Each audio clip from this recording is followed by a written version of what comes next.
AMDAL-nya. Nah, bendungan ini membutuhkan material untuk pembangunan. Nah, dengan itu materialnya diambil di daerah Wadas ini dan tidak jauh dari Randu Parang dan Gendol gitu. Sangat tidak nyaman karena harus dilakukan pengeboran dengan dinamit dan juga beberapa kasus ini yang masuk di dalam berita itu beberapa warga yang menolak mendapat perlakuan seperti diintimidasi, diteror, terus kemudian ada sweeping HP, listrik, walaupun sempat diklarifikasi oleh pihak Polda. Yang terakhir ada terjadi penangkapan 67 warga dengan tujuan menyebarkan hoax. Sempat ada hashtag Wadas Melawan. Nah, pada kesempatan kali ini LP3S dengan para narasumber akan mengkaji bagaimana hukum represif bekerja dari kasus Wadas dari kacamata sosiolegal.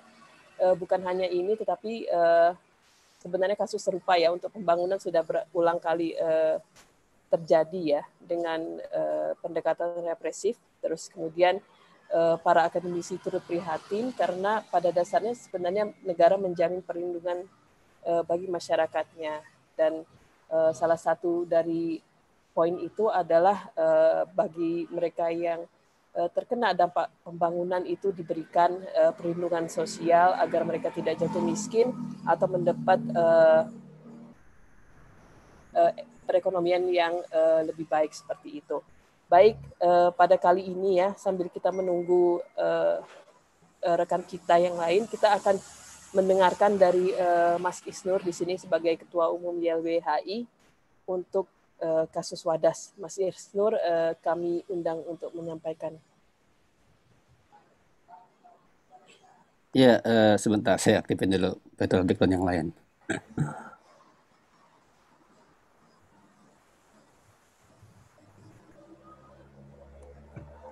Ya, selamat siang semua. Salam sejahtera, semoga sehat selalu.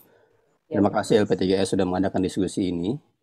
Ada beberapa hal yang ingin saya sampaikan di diskusi pagi ini. Pertama, represivitas hukum ya dan negara di kasus Wadas ini bukan hanya kali ini saja di bulan Februari 2022, tapi sudah cukup panjang gitu. Jadi kita bisa lihat itu dimulai dari proses sebenarnya sejak awal. Jadi ketika ada proses manipulasi terhadap proses perencanaan pertambangan. Jadi sejak awal warga itu sudah menolak tanpa syarat ya rencana pembangunan tersebut gitu. Dan saat sosialisasi pun warga sudah menyampaikan penolakannya gitu. Tapi kemudian ini dianggap ketika mereka hadir, mereka tanda tangan, dan warga tidak tahu tanda tangannya apa, dianggap itu sebagai persetujuan gitu. Jadi itu yang kemudian warga juga jadi aneh, kenapa ini dianggap menjadi proses seperti itu gitu. Dan tahun lalu juga 2021 bulan April ketika mau ada pengukuran, warga kemudian di depan jalan itu kemudian melakukan penolakan, sama direpresif juga gitu. Kita masih ingat tahun lalu bagaimana aparat begitu brutal ya, menarik, menangkap, kemudian melakukan kekerasan, dan juga bahkan pengacara LBH juga sama, laki-laki perempuan semua mengalami kekerasan gitu. Dan itu kekerasannya memang tahun lalu warga lebih leluasa merekam gitu. Warga lebih leluasa merekam, warga lebih leluasa melakukan tayangan live gitu dan lain-lain. Dan tahun ini kekerasan itu di-advancing gitu. Tahun lalu itu kan lebih warga lebih siap untuk merekam. Tahun ini enggak, karena warga menemukan misalnya sinyal tiba-tiba hilang, listrik dipadamkan, kemudian semua upaya warga merekam itu dilarang. Jadi memang perekaman atau gambaran-gambaran utuh kekerasan itu tidak selengkap tahun lalu. Itu menurut kami, makanya kami sejak awal curiga ini kekerasan yang direncanakan gitu. Dan bukan hanya kemudian Februari, tapi menjelang Februari ya, di bulan Januari dan lain-lain, itu patroli semakin sering. Patroli semakin rutin dilakukan. Kemudian juga ada upaya-upaya pencopotan poster dan lain-lain gitu. Dan ketika kemarin bulan Februari awal ini, itu tim LBH mau masuk ke lokasi itu sulit. Kenapa? Karena setiap gang itu sudah dihadang oleh aparat. Jadi aparat bukan hanya masuk ke kampung-kampung, tetapi mereka menghadang di setiap gang. Jadi ini pengkondisian untuk tanda kutip masuk ke lapangan, masuk ke masyarakat itu sudah sedemikian rupa sangat penuh di lapangan gitu. Sehingga bahkan ada pemberitaan kan, setiap yang mau masuk bukan hanya warga, tapi kemudian LBH, orang yang mengangkut logistik ya, orang mengangkut barang-barang dagangan, orang mengangkut barang keperluan kebutuhan makan dan lain pun dilarang, harus dengan swab. Jadi swab atau kemudian pandemi dijadikan alasan buat aparat menghadang orang yang mau masuk ke warga. Jadi ada pembatasan pergerakan di sana. Dan ketika ada warga yang mau bekerja ditangkap. Itu kan kejadiannya kan penangkapan kan, warga mau bekerja penangkapan gitu. Dengan tuduhan-tuduhan berikutnya misalnya ada yang orang ini kan di warga petani ini kan sehari-hari emang bekerja sebagai petani ya. Mereka kalau Mas Herlambang pernah kita ke sana berkunjung, ibu-ibu tuh di mana-mana menggunakan pisau untuk apa? Untuk buat besek gitu. Jadi pisau itu pekerjaan sehari-hari mereka untuk bekerja. Arit pekerjaan sehari-hari mereka sebagai petani. Terus kalau kemudian arit, pisau dan lainnya dituduh sebagai sajam, itu bagaimana ceritanya gitu? Dan diambilnya pun di rumah, diambilnya pun di sekitar rumah gitu. Makanya kan kalau kita lihat penangkapan terjadi di rumah-rumah gitu. Bukan kemudian warga ini sedang menghadang, menyiapkan senjata tajam mau menyerang polisian, itu kita belum melihat ada itu, tidak ada itu. Yang terjadi adalah penangkapan di rumah, penangkapan di masjid, warga kemudian mau ya sedang sholat, sedang bermujahadah, kemudian diarahkan untuk wudhu, bukannya kemudian ke tempat wudhu diarahkan ke mobil kepolisian gitu. Jadi kalau dari situ kita melihat bagaimana rencana itu dilakukan dengan sangat sistematis, terstruktur, bukan kemudian ini adalah kekerasan yang dilakukan di lapangan oleh oknum, enggak. Bagaimana kalau kita lihat di awal ya, pemberangkatan aparat dari pintu desa, dari dari depan ke dalam itu ratusan bersamaan, bukan hanya aparat berseragam, tapi mereka bersamaan dengan orang-orang tidak berseragam. Entah itu adalah aparat yang bukan tanda kutip ya sabara gitu, intel reserse, atau bahkan mungkin preman, tapi mereka beriringan. Jadi kalau ada tuduhan-tuduhan ini adalah konflik antara yang pro dan kontra, itu kita sanksikan. Itu jangan jelas warga-warga yang tidak berseragam, yang berpakaian bebas, yang kemudian di lapangan misalnya pakai topi, pakai masker, pakai hoodie atau apapun itu menangkapi, itu orang-orang yang bersama dengan kepolisian. Jadi kalau kita baca SOP tanda kutip ya standar operasi di pembubaran demonstrasi di mana-mana, itu kan ada standar operasinya, di mana Intel masuk ke lapangan dan kemudian menangkap dari tengah gitu. Jadi jangan-jangan chaos itu merupakan desain yang diciptakan untuk alasan untuk menangkapi gitu. Tapi kita tidak juga melihat ada chaos di sana. Makanya kemudian ada hoax yang dituduhkan kan, disebarkan di depan masjid ini ada pengukuran. Itu berita ini disebarkan oleh akun sosial media Mabes Polri gitu. Lucu. Jadi gimana ceritanya? Ada pengukuran depan masjid, orang pengukurannya sangat jauh sekali. Jadi diciptakan juga cerita-cerita ya, berita-berita yang nggak benar gitu, diproduksi untuk mendukung kekerasan itu. Itu kejadian yang terjadi. Dan kenapa warga menolak ya?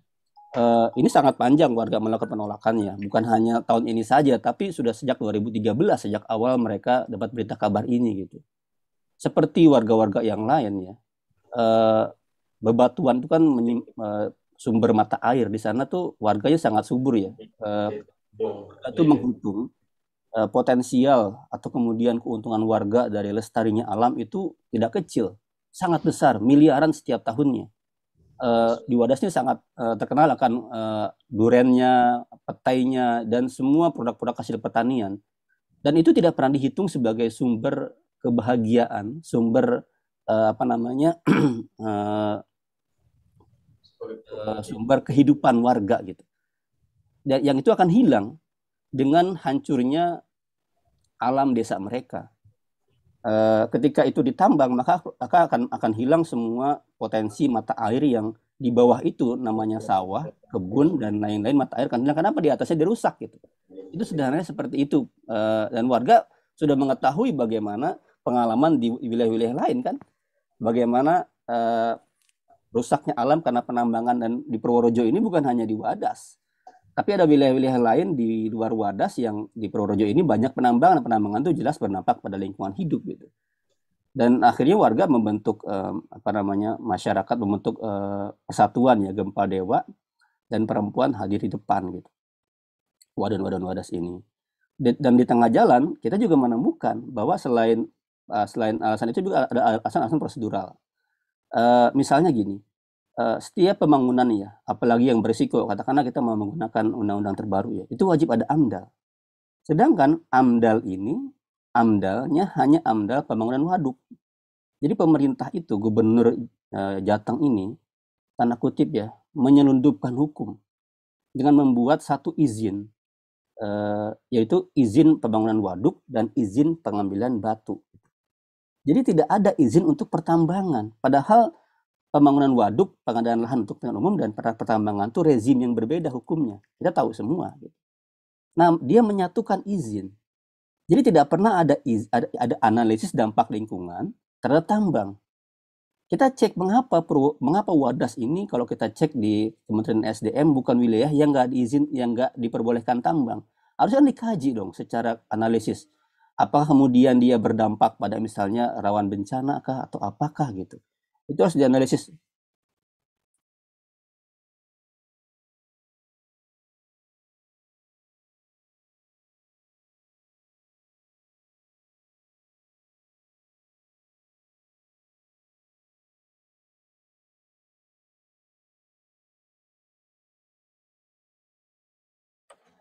Sorry, ada di depan teriak ya. Ya, satu soal izin ya. Jadi AMDAL itu yang tadi disebut sosialisasi BBWSO itu satu AMDAL gitu. Dan soal tambang ini kan bukan soal untuk kepentingan umum gitu. Itu hal yang berbeda ya. Dan diketahui pula kemudian dari keterangan terakhir kita bisa dengar Kementerian SDM sebenarnya tidak ada izin tambang. Jadi ada semacam pemutihan ya. Ada pelepasan, ada kemudian itu sangat aneh dalam hukum ya, di mana pemerintah pusat mempersilahkan pemerintah daerah menambang daerah tanpa ada izin tambang. Kalau kita baca undang-undang tentang pertambangan ya, itu jelas tidak ada izin itu menambang merupakan pidana gitu. Dan ancamannya 10 tahun. Nah, bagaimana mungkin pemerintah melanggar peraturannya sendiri dengan meloskan menambang sesuatu tanpa ada izin dan melanggar potensi ancaman pidana gitu. Jadi ini menjadi menarik kalau kita lihat juga kemudian target dari penambangan. Misalnya itu kan target penambangannya misalnya 8 juta ton gitu ya untuk pembangunan waduk, tapi yang akan dibangun, yang akan ditambang itu 40 juta ton. Jadi ada banyak kecurigaan dari masyarakat, jelas ini bukan tujuannya bukan semata untuk, tapi untuk kepentingan eksploitasi yang sebesar-besarnya. Itu yang berbahaya dari semua proses gitu, dari proses-proses ini gitu. Dan warga sudah berulang kali menyampaikan aspirasi untuk bertemu dengan BBWSO ya di Jateng gitu, tapi tidak ditemui juga gitu. Dan ketika misalnya Komnas HAM menyebutkan warga tidak mau bermediasi, ini kita juga jadi bertanya nih, Komnas HAM kok seperti ini suaranya ya. Warga bukan tidak mau bermediasi, tapi mediasi yang mana gitu. Kalau dasar hukumnya tadi itu sudah dari awal sudah tidak jelas, apa yang mau dimediasiin gitu. Harus sejak awal diperjelas lagi dasar hukumnya. Ini pertambangan, ini adalah wilayah yang berbeda dengan wilayah pembangunan waduk. Jadi warga Wadas ini nggak menolak juga waduk dibangun di bener ya, wilayah sekitar 10-12 km di wilayah mereka. Ya silakan aja bangun waduk. Tapi Anda jangan tambang kuari di sini gitu. Karena itu dua objek berbeda, dua izin berbeda, dua rezim hukum berbeda gitu. Dan harusnya dua AMDAL dan lain-lainnya berbeda. Dan di proses ini kemudian kekerasan terus bukan hanya saat kejadian ya. Respon itu bahkan dilakukan setelah terjadi atau berkunjungnya DPR, Komnas HAM dan lain-lain gitu. Jadi DPR datang gitu, malamnya datang lagi 10 truk polisi, bawa K9 gitu. hari ini datang lagi 3 truk polisi dengan tentara. Jadi tentara datang, kemudian juga mereka coba ngechat masjid. Buat apa tentara datang ngechat masjid gitu? Jadi itu juga menambah trauma baru buat masyarakat gitu. Itu mungkin sebagai pemantik dari saya. Terima kasih. Baik, terima kasih Mas Isnur. Di sini ada indikasi bahwa ini adalah kekerasan yang direncanakan. Masyarakat merasa trauma ya dengan kehadiran aparat yang semakin banyak, walaupun telah datang dari pihak Komnas HAM, DPR. Di sini ada alasan prosedural pelanggaran ke arah pidana gitu ya, karena ada beberapa izin yang tidak dipenuhi oleh negara. Saya akan memberikan berikutnya kepada Mbak Lilis dari BRIN dan Aslevi untuk mengkaji hal ini. Sebelumnya saya juga titip Mbak Lilis, bagi masyarakat di sini yang belum paham tentang konsep sosio-legal, bisa diperkenalkan juga. Silakan Mbak Lilis. Ya, baik. Terima kasih Mbak Lia.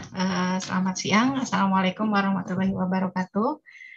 Terima kasih juga ini sudah diundang diskusi pada siang hari ini. Saya tidak menyiapkan bahan yang presentasi ya, tapi mungkin karena saya kira ini lebih banyak diskusi, mungkin akan jauh lebih menarik ya. Dan apa yang tadi sampaikan oleh Mas Isnur memberikan konteks kepada kita tentang bagaimana hukum di negara kita terutama itu seringkali memang bukan dibuat ya, ada hal-hal yang membuat hukum bekerja di luar dari proses yang sebagaimana diregulasikan gitu. Jadi kalau dalam kajian sosiolegal ini, bahwa hukum itu memang tidak berada tidak hanya berada di ruang yang hampa ya, tapi ada banyak perspektif di situ, tidak hanya, dan hukum itu tidak bisa dilihat seperti sebagai sesuatu yang taken for granted gitu, sesuatu yang harus dilaksanakan. Tapi dalam konteks pelaksanaannya juga ada banyak hal yang mempengaruhi bagaimana hukum itu bekerja. Dalam konteks, mungkin saya akan lebih banyak bicara tentang konteks agrarianya ya. Dalam konteks agraria, konflik agraria, itu satu hal yang ingin saya tekankan sebelum kita diskusi ya. Dimanapun konflik agraria itu sangat syarat dan sangat rawan dipolitisasi. Itu satu hal yang paling penting dan paling utama ya dalam diskusi kita siang hari ini kalau menurut saya. Jadi dalam konteks agraria itu kita tidak bisa melihat satu kasus itu sebagai sesuatu yang terlepas. Ada betulnya juga tadi apa yang disampaikan Mas Isnur, bahwa dalam konteks misalnya ada 2 proyek nasional ini, yang satu bendungan benar, yang satu adalah pertambangan, itu adalah 2 hal yang berbeda, betul. Tapi bagaimana itu kemudian dikaitkan oleh para pihak dalam tanda kutip, menurut saya itu menjadi sesuatu yang sangat menarik gitu, karena ini menjadi salah satu ciri khas dalam konflik agraria yang terjadi di banyak tempat di Indonesia. Jadi satu kasus itu tidak bisa berdiri sendiri, tapi dia ada rangkaian peristiwa, termasuk mungkin peristiwa yang ada di luar, gitu, tapi dikait-kaitkan dengan peristiwa yang terjadi. Tujuannya apa? Tentu sebagai salah satu bentuk legitimasi ya dari si pihak yang menggunakan bahwa ini masih misalnya ini masih bagian dari proyek gitu, ini masih bagian dari proyek strategis nasional, pembuatan bendungan yang sebetulnya izinnya sudah keluar dan sebagainya. Jadi tujuan mendapatkan legitimasi ini juga menjadi sesuatu yang sangat penting gitu. Kenapa? Karena ini di sini hukum bekerja ya. Legitimasi itu menjadi sesuatu yang sangat penting. Dan ini juga memperlihatkan bagaimana konflik agraria itu seringkali bekerja berdasarkan legitimasi yang sifatnya formal, yang sifatnya struktural, top down. Jadi saya ingin menyampaikan bagaimana sih hukum represif itu bekerja dalam konflik agraria ya. Kita melihat dalam banyak kasus konflik agraria itu banyak yang terjadi karena kebijakan pembangunan atau kebijakan pemerintah atau kebijakan pemberian izin yang sifatnya top down atau sesuatu yang ditentukan dari pusat ya, dari pusat kemudian atau dari provinsi, tapi sangat kurang atau sangat tidak, bahkan tidak ada ya proses partisipasi atau sosialisasi dalam pengambilan keputusannya, keputusan akhir terutama. Kadang sosialisasi juga dilakukan itu hanya sebagai formalitas saja, gitu, bahwa sudah ada proses, tapi yang diundang pun mungkin bukan orang-orang yang memang kunci dalam memberikan keputusan di wilayah tersebut. Nah, yang kedua tadi bagaimana kemudian hukum bekerja dalam konflik agraria. Tadi selain kebijakan-kebijakan yang sifatnya top down, itu ada regulasi-regulasi di level kementerian lembaga yang tumpang tindih, yang tidak pasti, yang tidak jelas atau tidak transparan ya. Mungkin jelas bagi KL-nya sendiri itu dikeluarkan sebagai bentuk implementasi dari kebijakan nasional. Tapi itu tidak bisa dilacak misalnya oleh orang-orang yang memiliki kepentingan, bahwa misalnya dia jika regulasi itu diimplementasikan dia akan terdampak paling besar oleh implementasi regulasi itu. Ini tidak bisa dilacak oleh banyak pihak, regulasi-regulasi di level kementerian ini yang sifatnya SK ya, yang sifatnya surat keputusan dan lain sebagainya. Tapi ini bisa diakses oleh orang-orang atau tokoh-tokoh, atau bukan tokoh ya, oleh oknum-oknum dengan tindakan-tindakan yang sifatnya ilegal atau koruptif gitu. Ini bisa mencakup banyak hal ya, misalnya informasi tentang sumber daya potensial yang berdampak besar itu seringkali tidak dibuka, atau justru informasinya sebetulnya tidak sebesar itu. Misalnya sumber cadangan mineral tidak sebesar itu, tapi kemudian diinformasikan menjadi lebih besar. Jadi ada hal-hal yang tidak transparan dan ini membuat proses-proses partisipasi itu menjadi sangat sulit. Kemudian yang ketiga yang paling penting itu seringkali memang dalam konflik agraria aparat hukum itu masih bekerja pada pihak yang memiliki kekuasaan. Tadi ya, legitimasi formal dalam konteks apakah itu memiliki legitimasi kekuasaan sebagai pejabat publik atau memiliki kekuatan berupa bukti izin ya, seperti izin lokasi, izin pertambangan atau izin eksploitasi misalnya yang sifatnya formal, dan sekali lagi ini ditentukan dan diputuskan secara top down dari pusat. Dan balik lagi ke tadi yang nomor 2, regulasi implementasinya itu tidak jelas, tidak transparan, jadi tidak bisa dilacak juga. Ini sebenarnya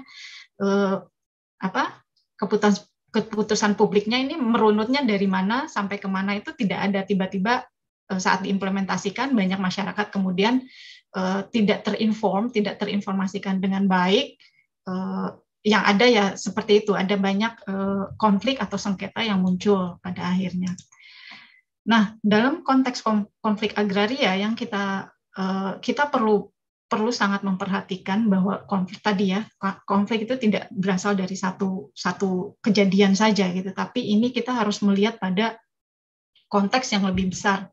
Ada setting politik dan setting institusional yang besar misalnya. Kemudian ada tadi aspek hukum itu juga terkait dengan bagaimana itu setting politik itu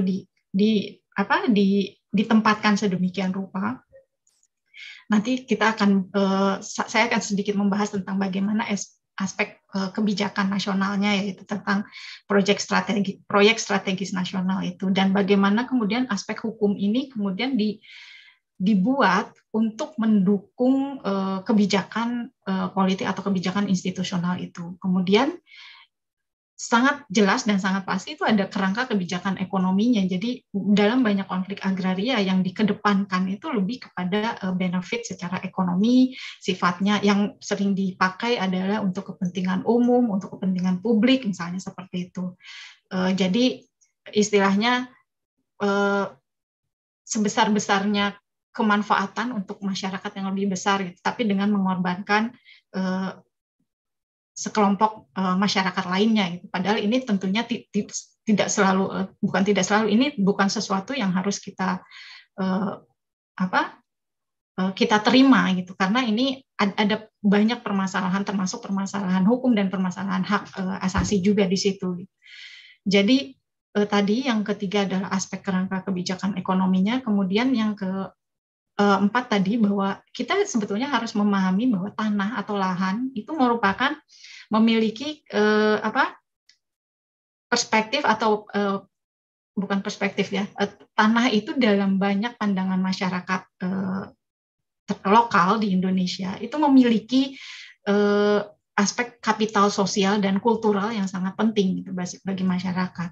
Dan seringkali apa yang dianggap penting atau dianggap berharga oleh pembuat kebijakan itu tidak berbeda dengan apa yang dianggap penting dan berharga oleh masyarakat lokal. Misalnya tadi ya, keterkaitan kepada relasi kepada tanah, seperti itu, relasi sosial kultural yang sudah terbangun, relasi terhadap lingkungan, mungkin juga di situ ada situs-situs kultural masyarakat yang penting untuk masyarakat itu yang dipandang berbeda oleh pembuat kebijakan.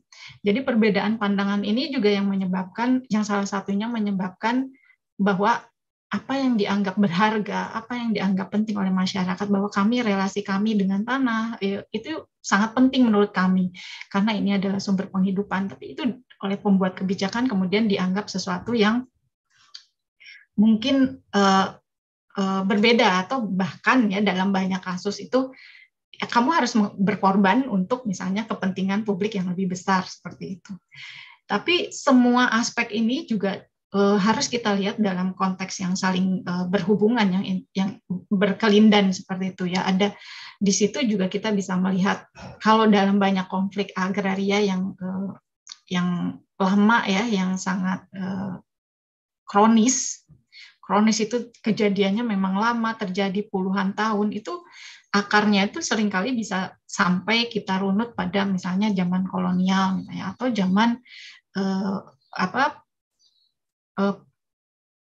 pembuatan peraturan perundang-undang misalnya tentang kehutanan tahun 60-an seperti itu. Tapi yang menarik dalam kasus Wadas ini sebetulnya, meskipun ini tidak betul-betul baru karena pembangunan bendungannya juga sudah lama kan. Tapi ini memang ada sesuatu yang muncul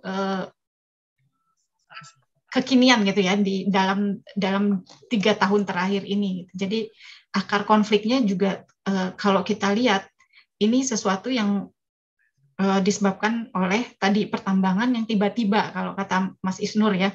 Karena kalau bendungannya sendiri kan proyek strategis nasional itu sudah masuk dalam PSN, dalam Impres nomor 3 tahun Perpres nomor 3 tahun 2016 ya. Jadi sejak 2015-2016 itu sudah ada rencananya. Tapi konflik pertambangan andesit di Desa Wadasnya sendiri muncul ini baru-baru saja gitu. Dan ini yang harus kita lihat, ada dimensi-dimensi konflik yang perlu kita kaitkan gitu. Apa saja sih yang terkait dalam konflik yang terjadi di Wadas ini. Yang menarik kalau kita melihat pada era pemerintahan Joko Widodo ini ya, kalau dalam catatan banyak lembaga ini, pemerintahan Joko Widodo tercatat sebagai era pemerintahan yang paling getol melakukan percepatan pembangunan infrastruktur ya. Tadi melalui Perpres nomor 3 2016 itu misalnya tercatat ada 255 proyek mega infrastruktur di seluruh Indonesia ya. Dan 59 diantaranya adalah proyek pembangunan bendungan. Tapi memang dari 225 proyek itu kemudian misalnya KPA mencatat nih mulai dari tahun 2015 saja, sejak masa pemerintahan ini sudah tercatat ada penambahan sekitar 2.291 konflik kasus. Jadi kasus itu tidak melulu itu konflik yang besar, tapi ada kasus atau sengketa itu juga sudah dianggap sebagai konflik agraria yang terjadi sejak 2015. Memang tentunya tidak semua proyek berimplikasi pada konflik, namun dalam banyak proyek infrastruktur atau mega infrastruktur yang dijalankan oleh pemerintahan Presiden Joko Widodo ini, potensi sengketa itu selalu ada gitu.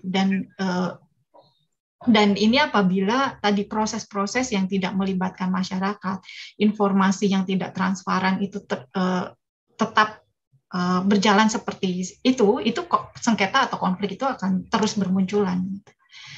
Dan yang menariknya misalnya dari 225 proyek infrastruktur itu dan 59 bendungan, 30 diantaranya itu memang menimbulkan konflik juga.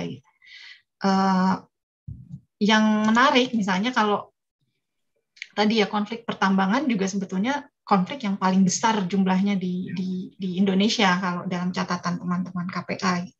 Ada berbagai konflik yang muncul, misalnya izin lokasi yang tidak transparan, kemudian izin lokasi yang sifatnya top down tiba-tiba ada gitu tanpa tadi amdalnya mana ini gitu, kok tidak ada amdalnya tiba-tiba udah ada izin seperti itu. Jadi proses-proses yang tidak transparan ini juga menyebabkan masyarakat tidak terinformasi bahwa mereka akan terdampak dengan sangat besar atas proyek pertambangan yang akan dilakukan di tempatnya atau di desanya seperti itu.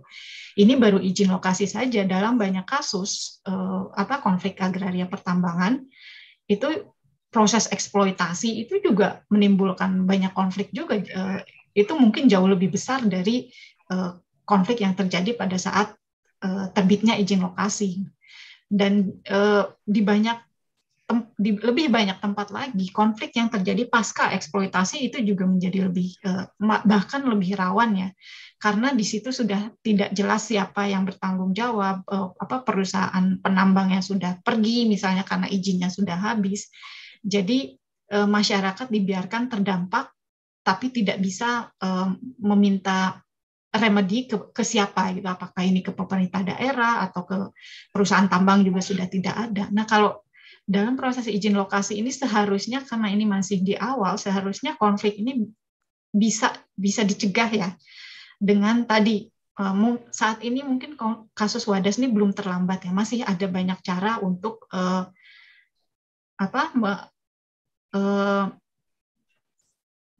bukan mengembalikan ya, karena memang lokasinya itu belum ditambang ya, tapi baru ada pembukaan atau pengukuran lahan. Jadi masih bisa dilakukan proses-proses mediasi. Semoga saja ya memang pemerintah daerah memiliki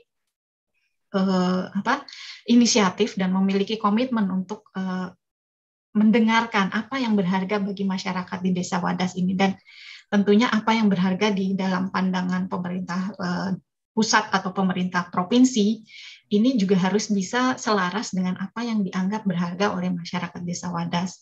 Dan disitulah seringkali yang tidak terjadi bertemu antara dua pandangan ini yang menyebabkan konflik agraria itu terjadi.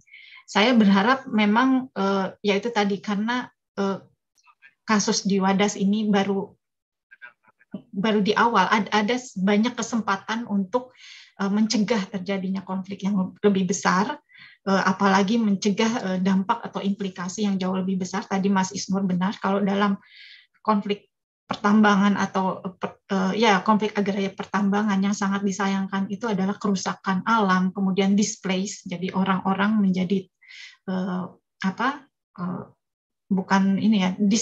displacement itu terjadi secara besar-besaran. Kemudian dampak lanjutannya juga tidak hanya bagi masyarakat Desa Wadasnya itu sendiri, tapi mungkin kerusakan ekologis itu akan berdampak pada desa-desa lain yang berada di dalam wilayah itu. Jadi untuk terakhir mungkin saya sangat berharap memang dalam kasus ini kadang-kadang yaitu hukum itu tidak bisa selalu yang dilihat apa yang tertulis ya. Jadi justru yang dirasakan langsung oleh masyarakat itu adalah apa yang diimplementasikan seperti itu.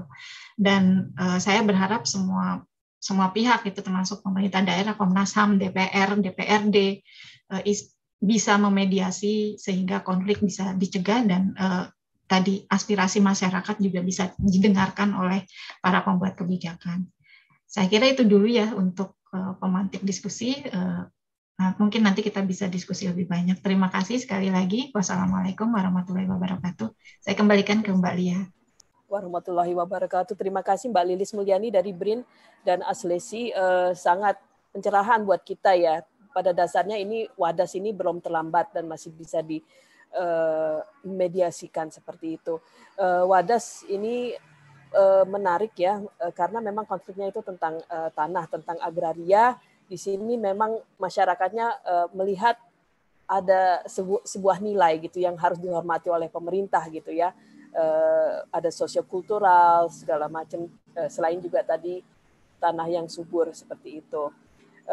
Nah, yang menjadi menarik juga bagi kita yang mengkaji konflik di sini bahwa tiga tahun terakhir ini konflik pertambangannya itu tiba-tiba untuk di kasus Wadas, dan memang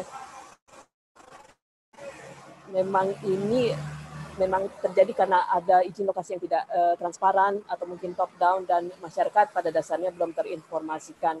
Baik, selanjutnya kami akan mengundang Mbak Milda Istiqomah ya, dari Fakultas Hukum Universitas Brawijaya untuk melihat ini dari sisi hukumnya dan bagaimana aparat ini bekerja, yaitu dari sisi hukum represifnya.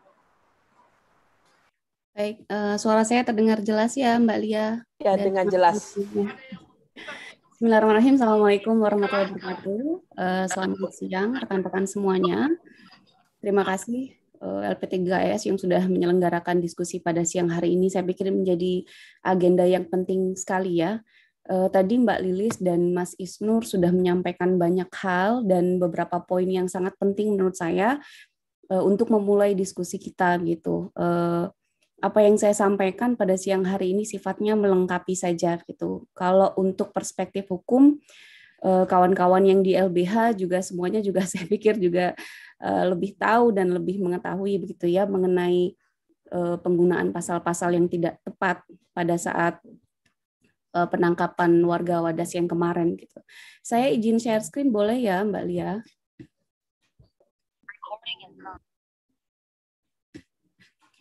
Sudah kelihatan?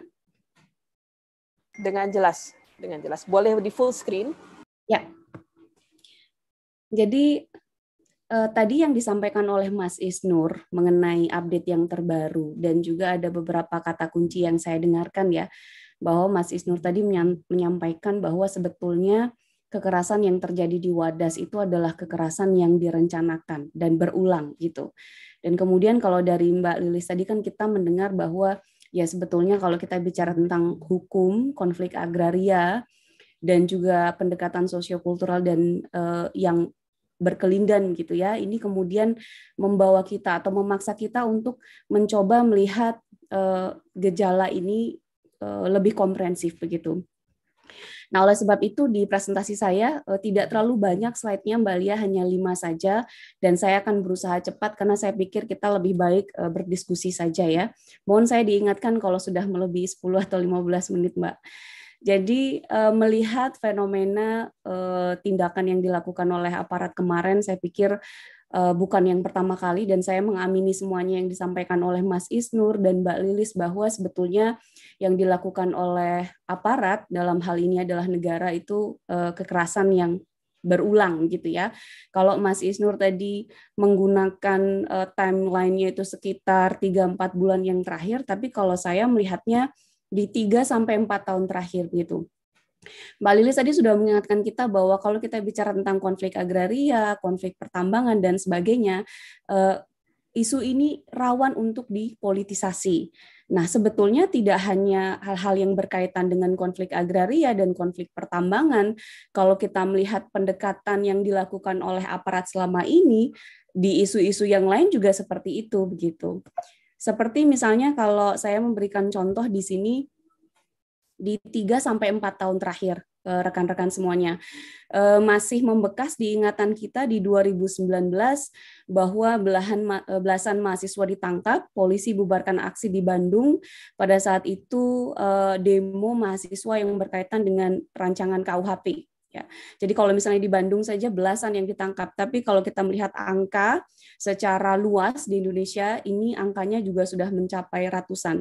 Kemudian di tahun berikutnya, di tahun 2020, jadi gambar yang saya tampilkan ini tidak hanya melulu mengenai konflik agraria saja ya, tapi saya mencoba mengajak teman-teman semuanya untuk melihat ini secara lebih besar gitu secara komprehensif bahwa sebetulnya tindakan aparat ya memang sejak beberapa tahun terakhir ini ya seperti ini begitu. Pendekatan yang represif, penggunaan kekerasan, dan kemudian mereka berusaha menjustifikasi ini dengan kemudian menunjukkan satu aturan gitu.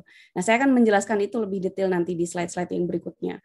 Begitu juga di tahun 2020, ini ada sekitar 167 orang ditangkap saat demo menolak Omnibus Law, Undang-Undang Cipta Kerja di Surabaya, dan kalau kita melihat jumlah total di seluruh Indonesia itu ada sekitar 950 orang yang ditangkap di hari yang sama gitu.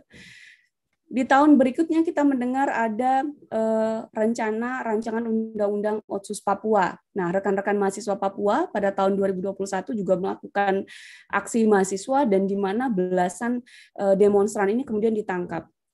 Nah, kemudian yang sudah banyak diperbincangkan oleh pembicara sebelumnya dan diingatkan juga oleh Mas Isnur ya, sebetulnya penangkapan-penangkapan itu dasarnya apa sih? Bagaimana kemudian polisi pada saat memberikan press conference gitu ya, itu menyampaikan beberapa alasan yang sebetulnya tidak masuk akal. Alasan misalnya alasan penangkapan warga Wadas karena ditemukan senjata. Tapi begitu kemudian dikonfirmasi dengan kawan-kawan yang ada di lapangan, ternyata senjata yang ditemukan itu adalah senjata milik ibu-ibu yang dipakai untuk membuat besek. Dan banyak lagi kemudian kalau kita harus mengidentifikasi satu persatu ya, jawaban-jawaban yang diberikan oleh pihak kepolisian. Jadi poin yang ingin saya sampaikan di slide saya yang pertama ini adalah bahwa pola kekerasan yang dilakukan oleh aparat ini terus berulang. Sejak 2018, sejak 2019, dan dugaan pelanggaran terhadap hak atas kebebasan berekspresi dan berkumpul ini juga sudah banyak dikritik begitu oleh kawan-kawan aktivis. Aparat yang seharusnya memberikan perlindungan, menjamin keamanan para demonstran, mereka justru menangkap begitu ya. Ini yang kemudian kita tidak bisa menangkap dengan nalar kita apa sebetulnya yang dilakukan oleh negara pada saat ini. Nah, seperti yang saya sebutkan tadi di awal, kawan-kawan juga pasti sudah mengetahui bagaimana prosedur penangkapan dalam KUHAP. Cuma ini karena diskusi LP3S ini kan salah satu fungsinya adalah penerangan ya. Dan saya mengharapkan bahwa kawan-kawan yang belajar di luar non-hukum juga mengetahui bahwa sebetulnya kita memiliki aturan dan hukum yang berkaitan dengan itu. Pasal-pasal di dalam KUHAP itu sudah mengatur secara detail prosedur penangkapan terhadap seseorang ya, atau yang dimaksud sebagai tersangka. Siapa pejabat yang diberikan kewenangan? KUHAP memberikan kewenangan hanya kepada penyidik untuk melakukan penangkapan. Tetapi dalam pasal 16 ayat 1 KUHAP itu penyidik dapat memberikan penugasan ya, atau dapat memberikan surat perintah penangkapan terhadap penyelidik gitu, terhadap bawahannya. Dengan begitu, jika tidak ada surat perintah oleh penyidik, maka penyelidik dan atau siapapun yang ada di Wadas pada saat itu yang melakukan penangkapan tidak berhak melakukan tindakan tersebut gitu. Nah, kemudian yang kedua yang harus kita bahas dengan detail adalah apa alasan penangkapannya. Penangkapan hanya diperbolehkan apabila sudah cukup bukti. Diatur secara detail di dalam KUHAP, rekan-rekan semuanya.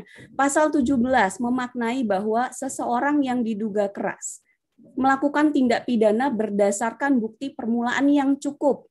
Apa yang dimaksudkan dengan bukti permulaan yang cukup? Pasal 184 KUHAP juga menyebutkan minimal ada 2 alat bukti yang sah. Nah, ini kemudian yang seringkali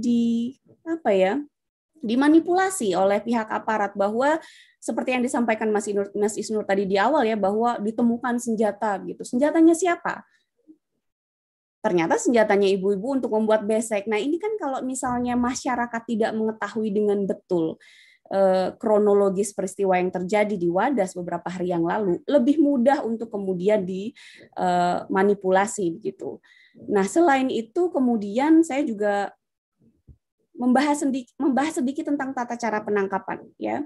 Penyidik atau penyelidik yang melakukan penangkapan harus memperlihatkan surat tugas. Di dalamnya tercantum identitas tersangka dan menyebutkan alasan penangkapan serta uraian singkat perkara kejahatan yang dipersangkakan dan tempat ia diperiksa. Namun, KUHAP juga mengatur jika dalam keadaan tertangkap tangan. Jadi, ketika seseorang itu dalam kondisi tertangkap tangan sedang melakukan suatu tindak pidana, maka seluruh prosedur yang saya sebutkan tadi, misalnya surat perintah penangkapan, itu tidak diperlukan memang.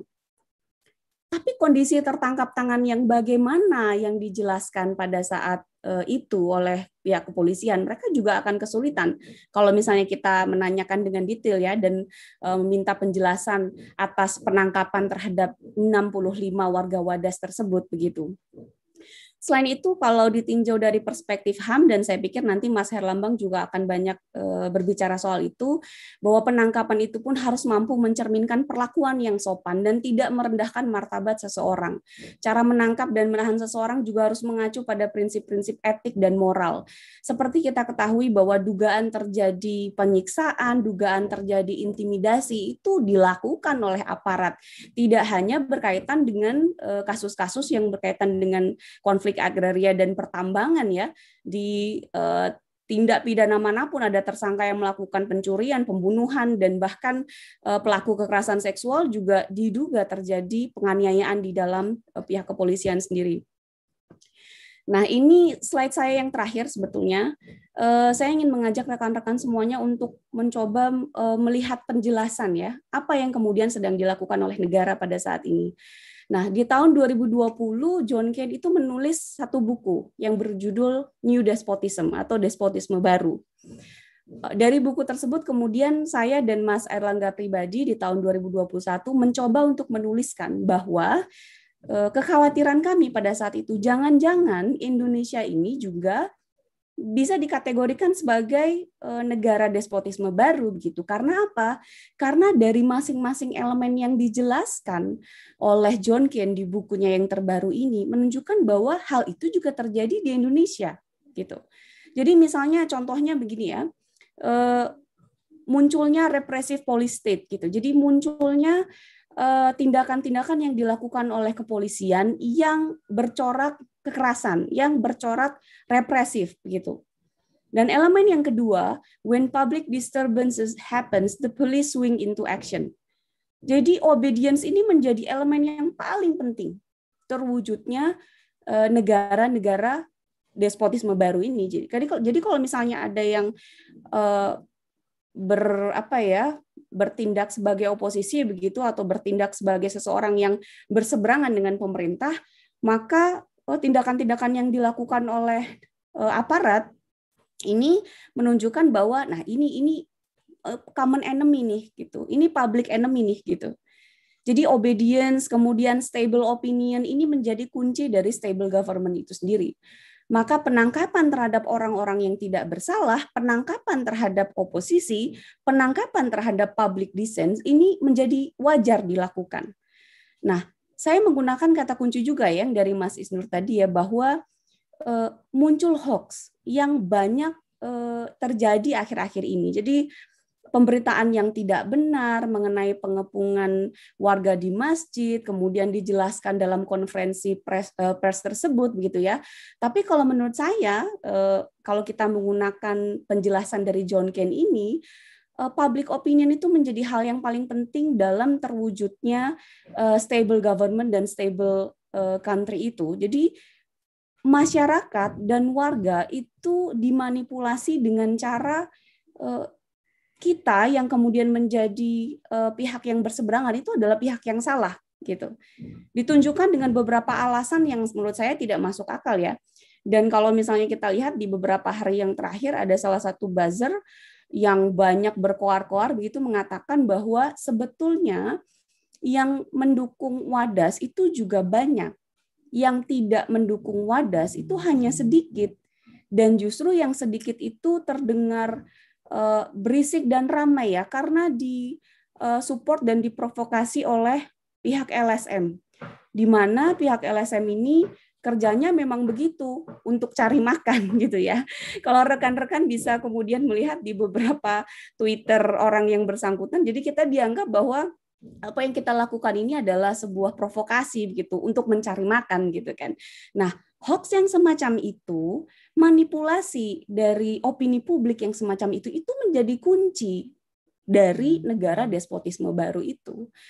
Kalau yang John Kane kemudian menuliskan dalam kesimpulannya ya di buku tersebut bahwa negara despotisme baru ini memang tidak pernah kita temukan sebelumnya. Nah, dia meramalkan bahwa di beberapa tahun yang akan datang, beberapa negara ya, khususnya negara berkembang ini akan memunculkan negara yang bercorak despotisme baru gitu. Nah, apa kemudian yang bisa kita simpulkan dan apa yang kemudian harus kita lakukan di masa yang akan datang? Saya pikir melihat ini secara keseluruhan dan secara komprehensif, kita mengetahui bahwa di balik tindakan-tindakan yang dilakukan oleh aparat itu sebetulnya ada kepentingan yang kemudian dilindungi. Kepentingan siapa? Ya jelas kepentingan pemodal atau kepentingan pebisnis gitu. Kalau ada yang bilang bahwa ini sebetulnya untuk kepentingan warga Wadas sendiri, nah harus kita hitung, harus kita kalkulasi, harus kita ketahui apakah betul pembangunan waduk dan juga penambangan andesit tadi ya di mana Mbak Lilis juga sudah menyebutkan ini adalah dua hal yang berbeda. Mari kita duduk bersama dan kemudian kita berdialog begitu. Apa yang kemudian menjadi kepentingan warga Wadas itu kemudian yang harus diutamakan. Saya pikir itu dulu Mbak Lia, terima kasih. Assalamualaikum warahmatullahi wabarakatuh. Waalaikumsalam warahmatullahi wabarakatuh. Diskusi ini semakin menarik ya, bahwa ternyata ini kasus yang Wadas ini menjadi sesuatu gambaran nasional gitu, dan bahwa publik seharusnya sadar ya bahwa ketika ada informasi, ketika ada kasus ini, ketidaktahuan publik akan lebih mudah untuk dimanipulasi. Dan memang di sini ada apa yang disorot tadi, New Despotism John Keane yang sedang bekerja, karena di situ ada kegiatan kekerasan aparat, ada obedience yang diinginkan, dan kemudian ada stable opinion dari publik yang memang dikondisikan seperti itu. Dan siapapun yang berseberangan memang harus ditangani dengan penangkapan yang kadang-kadang tidak masuk akal. Baik, selanjutnya akan dari Mas Herlambang gitu ya. Bagaimana ini dari sisi akademis dan bagaimana seharusnya sudah mulai concern untuk hal-hal ini karena sudah mulai terjadi frekuensinya lebih banyak untuk kasus-kasus konflik seperti ini yang ada hukum represifnya. Silakan Mas Herlambang. Ya, makasih Mbak Lia. Mungkin perlu dicek dulu teman dari LBH Jogja atau perwakilan warga ya. Iya, baik. Apakah iya, silakan. Ya, apakah mereka sudah datang untuk update kita semua? Oke, belum berarti. Belum ya. Ya, baik. Baik, kalau gitu saya lanjutkan saja. Terima kasih.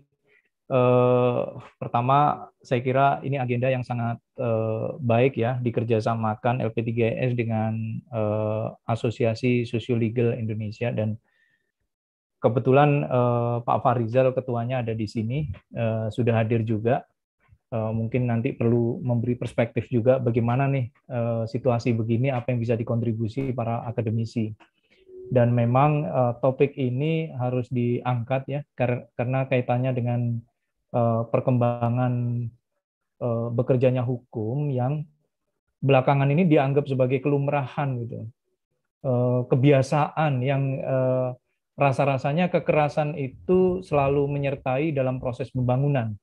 Dan itu kemudian celakanya tidak ada pertanggungjawaban atas proses itu. Selesai dengan ya kalau kemarin diberi bingkisan, ya uang dan seterusnya. Tapi hari-hari ini tidak boleh tidak, harus dimintai pertanggungjawaban, dan saya kira kita harus mencoba untuk memetakan kasus ini.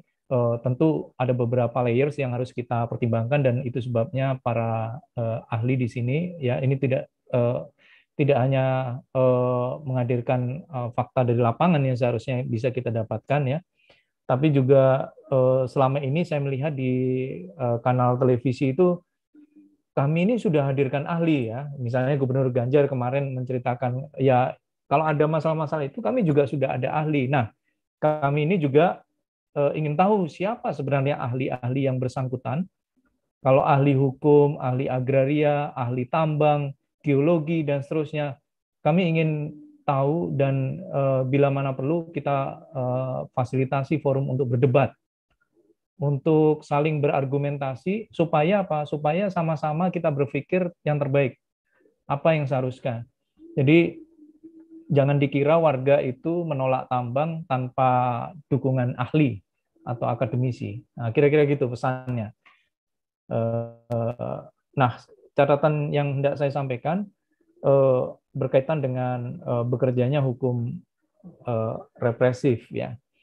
Nah, kenapa bekerjanya hukum represif itu perlu sekali lagi diangkat, belajar dari kasus Wadas, dan tentu miris ya, prihatin sekali menyimak kasus yang terjadi di 89 bahkan hari ini. Kita tahu bahwa hukum represif itu cukup populer di dalam literatur, dan bahkan Pak Mahfud MD pasti kenal buku ini, karena disertasi beliau mengutip tentang buku Nonet dan Selznick di dalam disertasinya. Dan di dalam Law and Society in Transition toward Responsive Law itu sebenarnya dikenali 3 tipe hukum: hukum represif, otonom, dan responsif. Nah, hukum represif itu berada dalam rezim yang represif, otoriter, yakni rezim yang menempatkan seluruh tindakannya merawat kepentingan kekuasaan, tertib sosial dan hukum dalam masyarakat dikendalikan dengan cara-cara kekerasan, paksaan, dan intimidatif. Dan hukum represif diperuntukkan hanya melanggengkan keadilan kelas tertentu, terutama kelas yang berkuasa. Nah, kebalikannya, hukum otonom tampil sebaliknya, lahir sebagai reaksi dan sekaligus untuk menjinakkan hukum represif. Hukum represif bersandar pada kuasa orang atau rule by law, sementara hukum otonom bersandar pada kuasa sistem negara hukum atau rule of law. Saya tidak berpanjang lebar karena banyak kawan-kawan yang pasti familiar dengan studi ini. Nah, 10 ciri utama hukum represif, sebenarnya ada beberapa hal, dan mari kita simak ciri itu. Tertib menjadi tujuan utama, legitimasi atau dasar kekuatan mengikatnya adalah kekuasaan negara, peraturan-peraturannya terumus secara rinci dan bersifat represif, mengikat rakyat tapi lunak terhadap penguasa, pembuatannya bersifat ad hoc, sesuai keinginan arbiter penguasa, kesempatan bertindak bersifat serba meresap sesuai kesempatan, asal-asalan sebenarnya, pemaksaan serba mencakupi tanpa batas yang jelas, moralitas yang dituntut dari masyarakat adalah pengendalian diri, kekuasaan menempati posisi di atas hukum, yang ke-9, kepatuhan masyarakat harus tanpa syarat, dan ketidakpatuhan dihukum sebagai kejahatan. Partisipasi masyarakat diizinkan lewat penundukan diri, sedangkan kritik dipahami sebagai pembangkangan. Nah, itu ciri-ciri bekerjanya hukum, ciri utama hukum represif ya. Nah, dalam kasus Wadas yang menarik kita saksikan, ini bukan peristiwa yang baru, apalagi kaitannya dengan bendungan. Kekerasan selalu atas nama penegakan hukum atau atas nama pembangunan ya, yang kemudian dikawal oleh aparat penegak hukum, terlebih dilakukan oleh aparat kepolisian, sebenarnya militer juga terlibat dalam beberapa kasus ini, jelas memperlihatkan kecenderungan penyalahgunaan kekuasaan, abuse of power. Jadi situasinya memang jelas penyalahgunaan kekuasaan. Peristiwa Wadas itu mengingatkan pada peristiwa-peristiwa kekerasan yang pernah terjadi sebelumnya, misalnya kasus Waduk Nipah di Sampang, yang waktu itu 4 petani Sampang itu ditembak dan mati, maupun Waduk Kedung Ombo. Saya kira banyak yang mengenali kasus ini. Korbannya sama, petani, warga desa, kepentingannya sama, yakni bendungan. Praktek kekerasan masa rezim otoriter Soeharto, celakanya justru berulang di hari ini. Nah, pertanyaannya, bila Indonesia mendaku dalam konstitusinya sebagai negara hukum, lantas mengapa terjadi kekerasan yang terus-menerus mengatasnamakan hukum?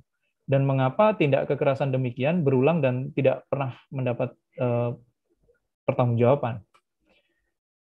Memang kita tahu bahwa kasus yang ada di Wadas itu berkait dengan PSN, proyek strategis nasional, dan PSN sendiri sedari awal menuai kontroversi dan juga bermasalah dari sisi pendekatan hak asasi manusia.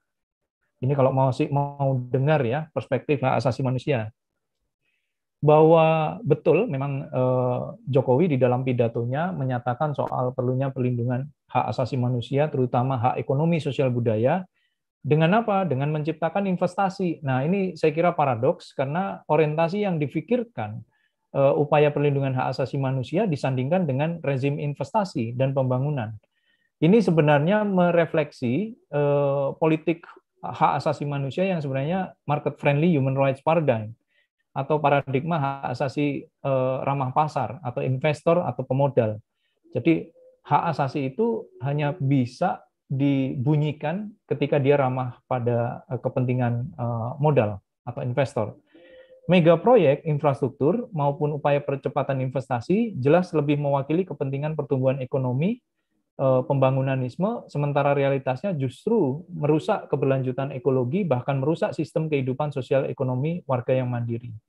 Tidak mengejutkan kalau dalam catatan Komnas HAM, konflik agraria itu terus-menerus terjadi terhadap petani, masyarakat adat, dan seterusnya. Kekerasan di Wadas, bagi saya, jelas bukan sekedar pelanggaran hukum biasa, melainkan kejahatan HAM. Nah, ini yang saya kira menjadi titik tekan apa yang hendak saya sampaikan. Kekerasan itu jelas dari awal, sehari sebelum terjadi peristiwa, saya pun sudah mendapatkan kabar bahwa ada rencana kedatangan aparat penegak hukum, polisi, ya. Dan sebelumnya juga sudah mendengar ada pemadaman listrik di H-1. Kemudian pagi-pagi kita juga mendengar ada pelambatan akses internet, kalau tidak disebut internet shutdown, throttling, atau pelambatan akses internet. Kemudian terjadilah kekerasan yang diperlihatkan dengan penangkapan tanpa dasar, kesewenang-wenangan, menyalahi kaidah di dalam KUHAP, ya, seperti yang disebutkan oleh Mbak Milda tadi, dan pengerahan polisi secara eksesif. Nah, ini maaf, salah ketik. Kemudian intimidasi tak berhenti sekalipun otoritas hadir ke lokasi, misalnya beberapa otoritas itu DPR, kemudian datang, tetapi faktanya masih ada polisi di sana.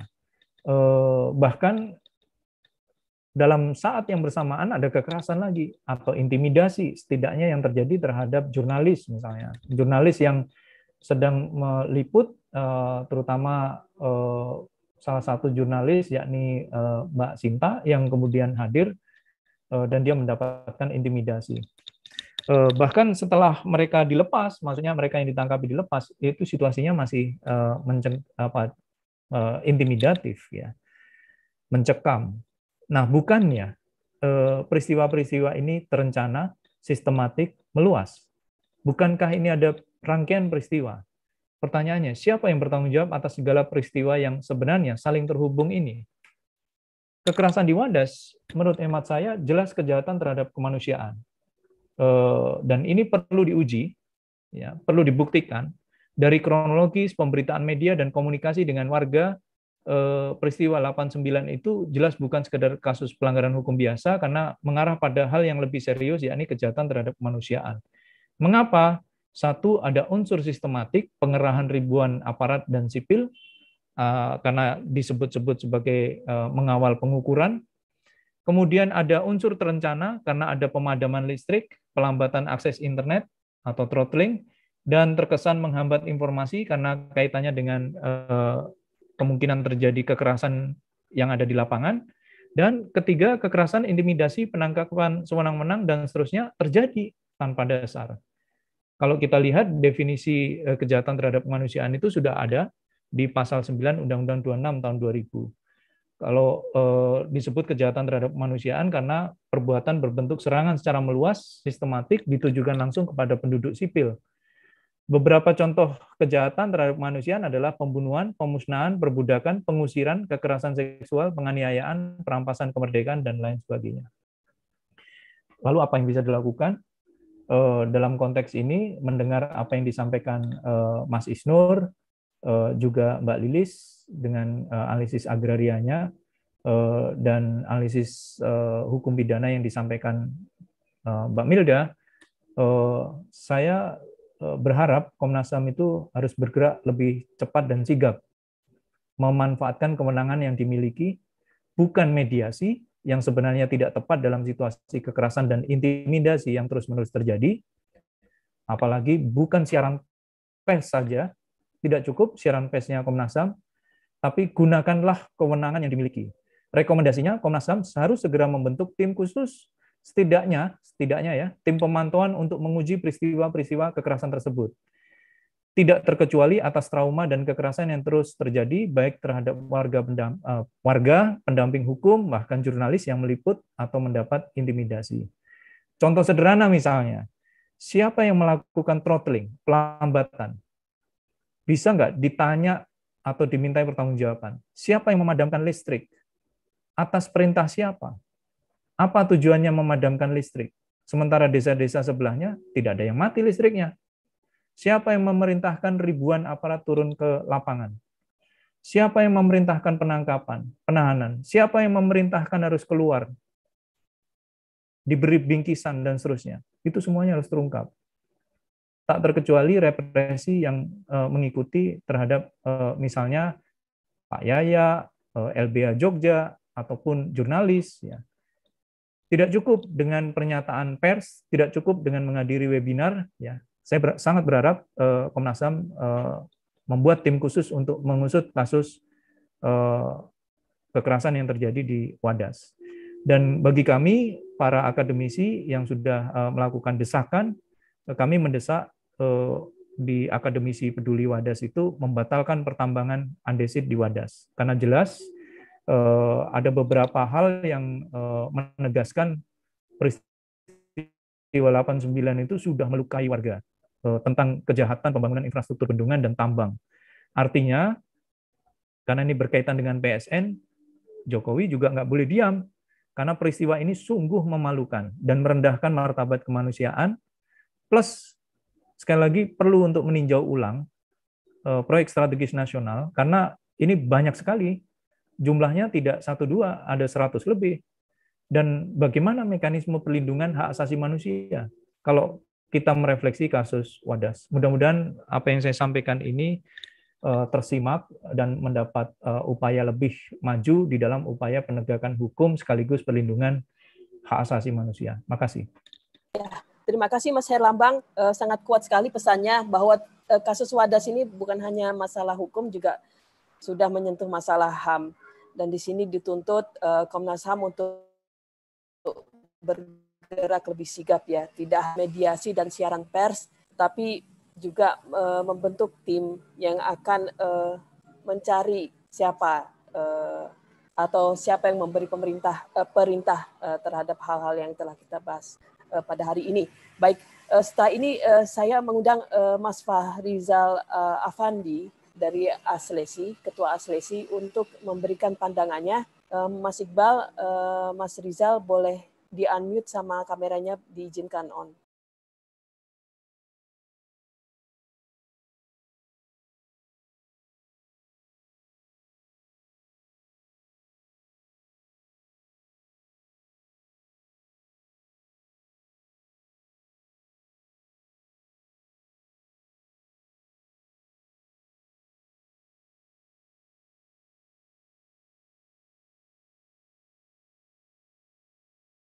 Mas Fahrizal, apa kepental ya? Fahrizal. Masih di dalam. Oh ya, masih di dalam. Silakan, Mas. Oh, atau yang lain aja, silakan. Oh iya, baik. Sambil menunggu, Mas Zainal tadi mau menyampaikan tentang konflik pertanian.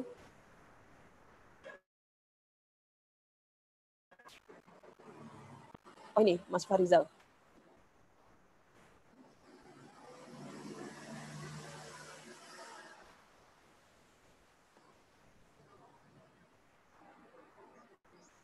Mas Zainal atau Mas Fahrizal?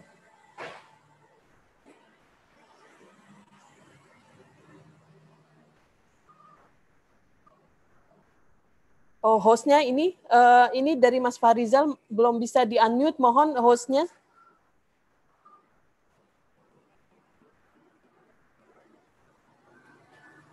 Sebentar ya, sebentar.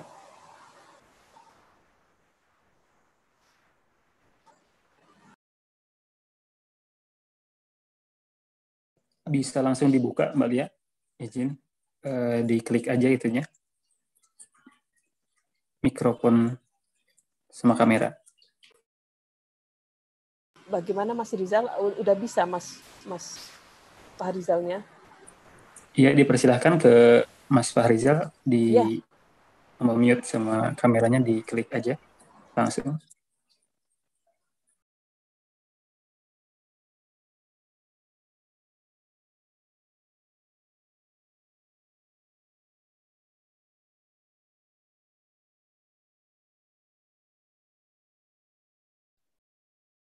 Mbak Lia, mungkin yang lain aja kalau emang nggak bisa.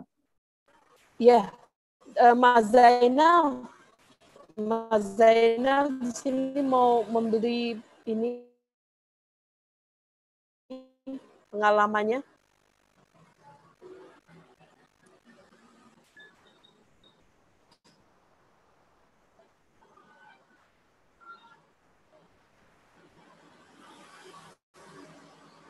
Baik, atau saya undang siapa yang ingin memiliki diskusi atau pertanyaan terhadap diskusi hari ini.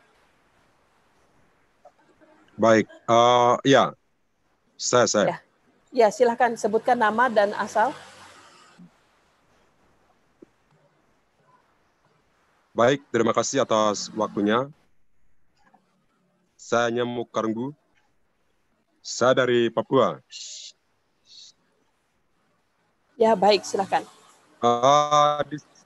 Ya, baik. Di sini kami mau mempertanyakan soal kekerasan yang dilakukan oleh aparat negara Republik Indonesia terhadap rakyat Wandas. Ini tadi kami sudah mendengar bahwa ini bukan hal baru.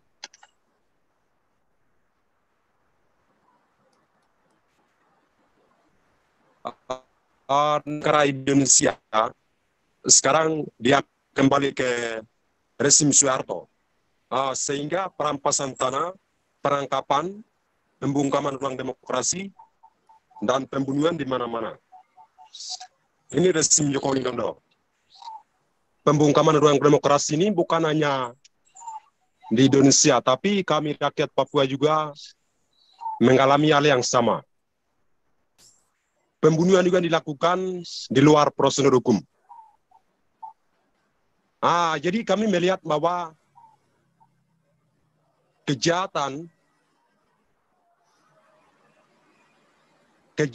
ini merupakan kegagalan rezim Joko Widodo. Bagaimana cara untuk melindungi rakyatnya? Jadi di Wandas ini membuat konflik adalah pemerintah, karena mereka sudah belajar bagaimana cara untuk menciptakan konflik terhadap rakyat. Dan kami juga melihat bahwa Mahfud MD dia mengatakan bahwa apa yang dilakukan oleh TNI Polri adalah sudah sesuai prosedur hukum. Ini begini, maling itu tidak pernah mengaku kesalahannya. Apa yang dia ambil barang-barang tersebut. Begitu pula dengan sekarang di bawah pimpinan Joko Widodo, ini adalah maling-maling yang merampas hak rakyat, yang mencuri hak rakyat. Kemudian mereka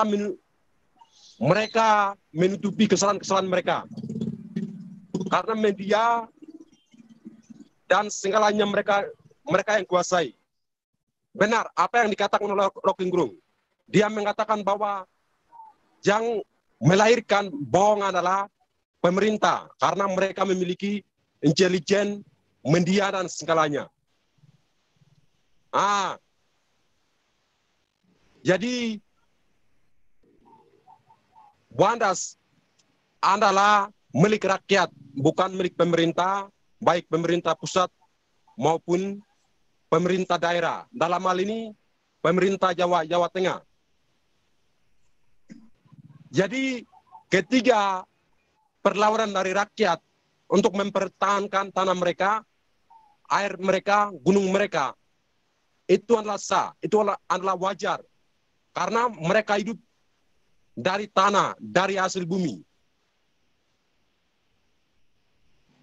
Jadi pertanyaan kami adalah, TNI Polri hari ini mereka mengedepankan atau pendekatan yang mereka melakukan adalah kekerasan. Kekerasan baik, kekerasan langsung maupun kekerasan tidak langsung. Jadi bagaimana pandangan kawan-kawan LBH atau bagian hukum terhadap kelakuan TNI Polri ini, dan apakah kejahatan negara ini dibiarkan saja atau harus melakukan atau mengambil langkah-langkah untuk menghilangkan kekerasan yang dilakukan oleh TNI Polri terhadap rakyat ini. Nah, itu. Sudah. Tadi berarti untuk Mas Isnur ya sama Mbak Milda yang lebih menguasai ini, pertanyaannya adalah bagaimana rakyat harus melindungi diri ketika misalnya contoh di sini Pak Kemenko Polkam mengatakan bahwa aparat sudah sesuai prosedur seperti itu. Padahal yang mereka sedang perjuangkan adalah agar tanah dan sumber kehidupannya itu tidak dirusak karena itu berdampak terhadap kehidupan mereka. Itu pertanyaannya. Halo, tes. Tes, halo. Dengan siapa ini? Oke. Pak Rizal. Oh, Mas Fahrizal, silakan Mas Fahrizal. Baik, terima kasih Mbak Lia, Mas Erlambang, Mbak Milda, dan Mas Isnur dan Mbak Lilis tadi. Terima kasih paparannya. Jadi memang semua sepakat ya, ada juga Pak Ketua YLBHI, Pak Isnur yang saya hormati. Terima kasih telah hadir di sini. Ya, jadi kalau dalam konteks Wadas, kita melihat benar tadi yang dikatakan oleh para pembicara sebelumnya. Ini semakin berulang begitu ya, pola-pola kekerasan oleh negara dengan menggunakan seolah-olah tangan hukum. Kenapa saya bilang seolah-olah?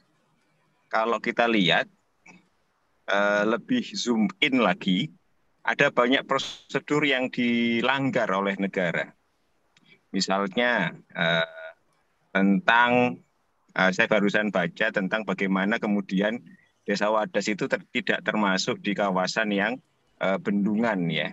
Kemudian bagaimana izin tambang juga tidak ada. Artinya muka hukum ini dibuat seolah-olah legal, tapi sebenarnya ilegal. Apa yang dilakukan oleh negara ini, pemerintah hari ini, sebenarnya melawan hukum, tapi dikemas seolah-olah sesuai dengan hukum.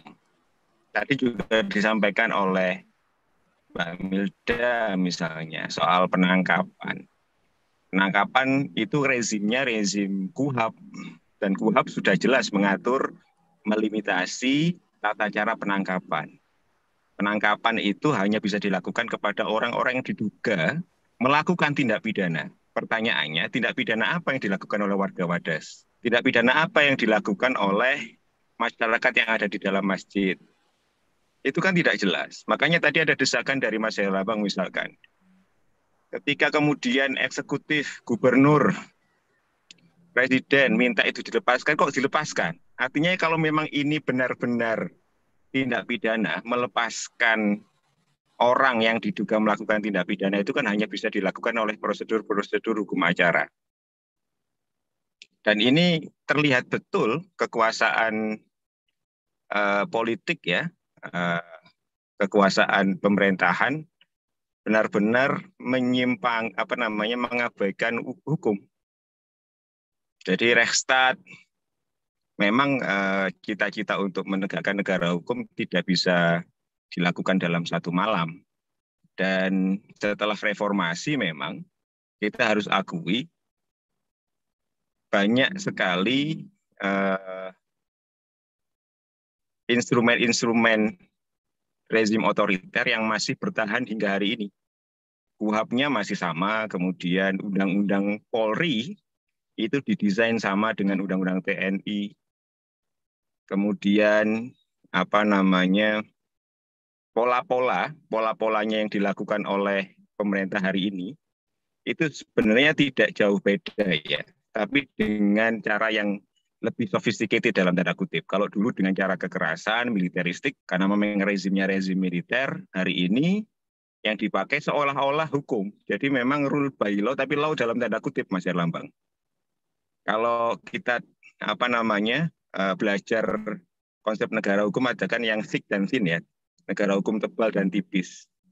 Nah ini masalahnya, kalau dibilang ini rezim pasca otoriter juga akan susah. Dan tadi disampaikan nepotisme dan lain sebagainya ya. Tapi memang kasus Wadas ini sebenarnya adalah salah satu yang menunjukkan bahwa hukum hari ini itu banyak disimpangi oleh pemerintah sendiri. Kita mungkin masih ingat ya, hingga hari ini yang lagi ramai juga bagaimana kemudian kalau misalnya tindakan pemerintah itu melanggar hukum atau melanggar undang-undang, maka undang-undangnya yang diubah. Itu tren hari ini.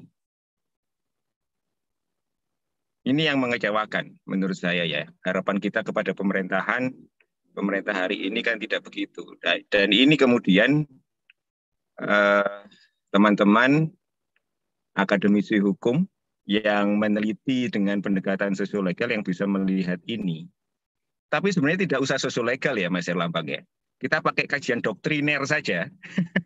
Kalau dilakukan dengan betul akan kelihatan bahwa ini tidak benar. Ya kan? Bagaimana mungkin izin pertambangan itu tidak dilakukan dengan prosedur yang benar. Dan ini kemudian direplikasi dan sialnya alat negara, polisi, itu kita harus juga memikirkan ini ya, aparat kepolisian yang di lapangan. Barangkali mereka juga orang-orang manusia masyarakat yang juga tidak berdaya dan tidak berdosa karena hanya mengikuti perintah atasannya. Dipaksa untuk clash dengan anggota masyarakat sendiri. Padahal kita menginginkan ketika reformasi dulu adalah polisi yang mengayomi masyarakat. Kenapa kita ingin polisi lepas dari militer, dari ABRI? Ya, karena kita tidak ingin polisi itu dijadikan alat rezim yang berkuasa.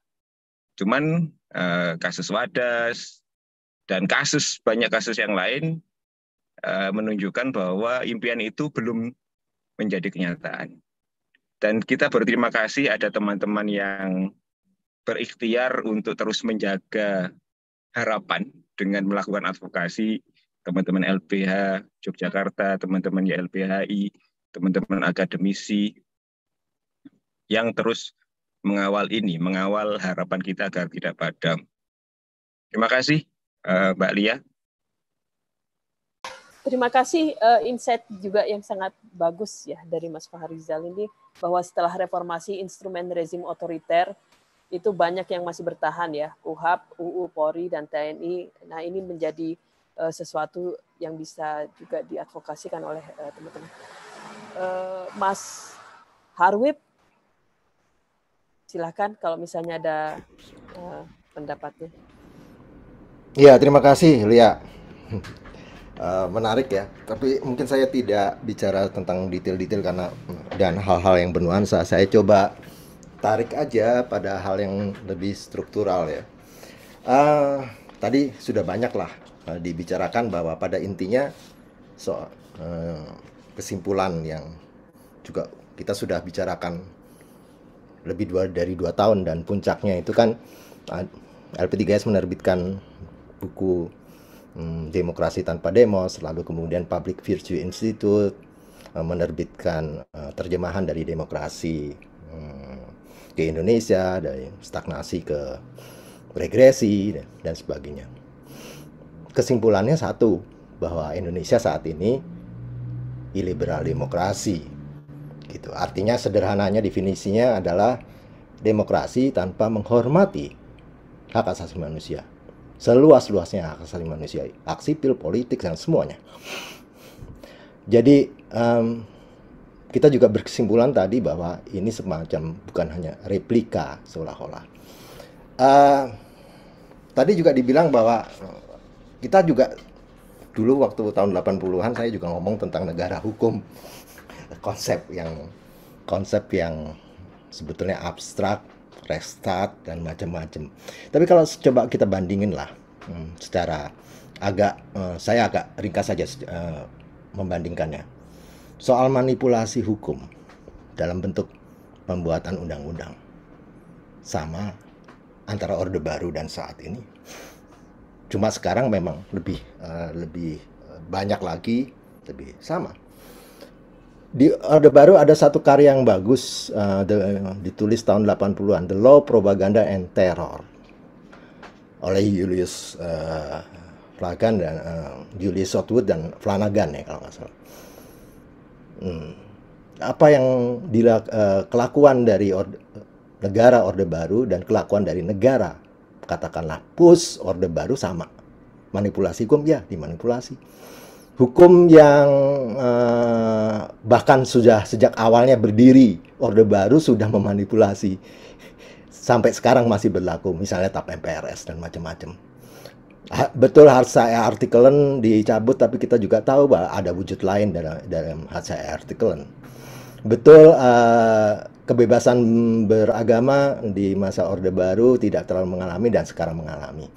Represi dan macam-macam sama persis lah semua, manipulasi hukum. Oke, kedua, koersi, bahkan teror. Dengan tentu saja teror dengan koersi dan teror dan kemudian kekerasan sama yang terjadi. Apa yang terjadi di Wadas sekarang dengan terjadi juga di Kedung Ombo dulu, Badega,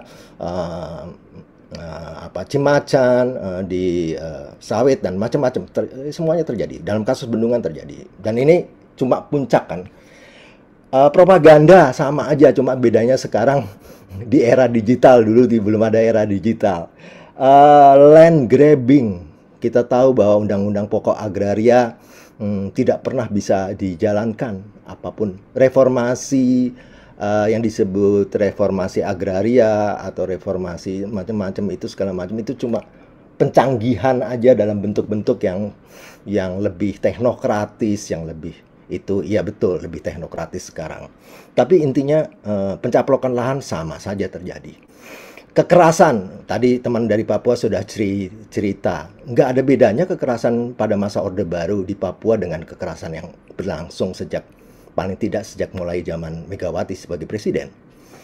Terus akumulasi primitif, sama akumulasi primitif politik yang terjadi, akumulasi mungkin sekarang disebut akumulasi, teoritis disebut akumulasi by disposition, seperti tesisnya Harvey, cuma sekarang bedanya dulu dalam konteks kapitalisme yang lebih belum mutakhir, yang sekarang lebih kapitalisme global, yang lebih mengglobal dengan neoliberalisme yang lebih canggih. Bedanya cuma itu, akumulasi primitif. Akumulasi primitif itu artinya akumulasi berdasarkan koersi politik, bukan akumulasi berdasarkan ekonomi, hukum-hukum ekonomi pasar.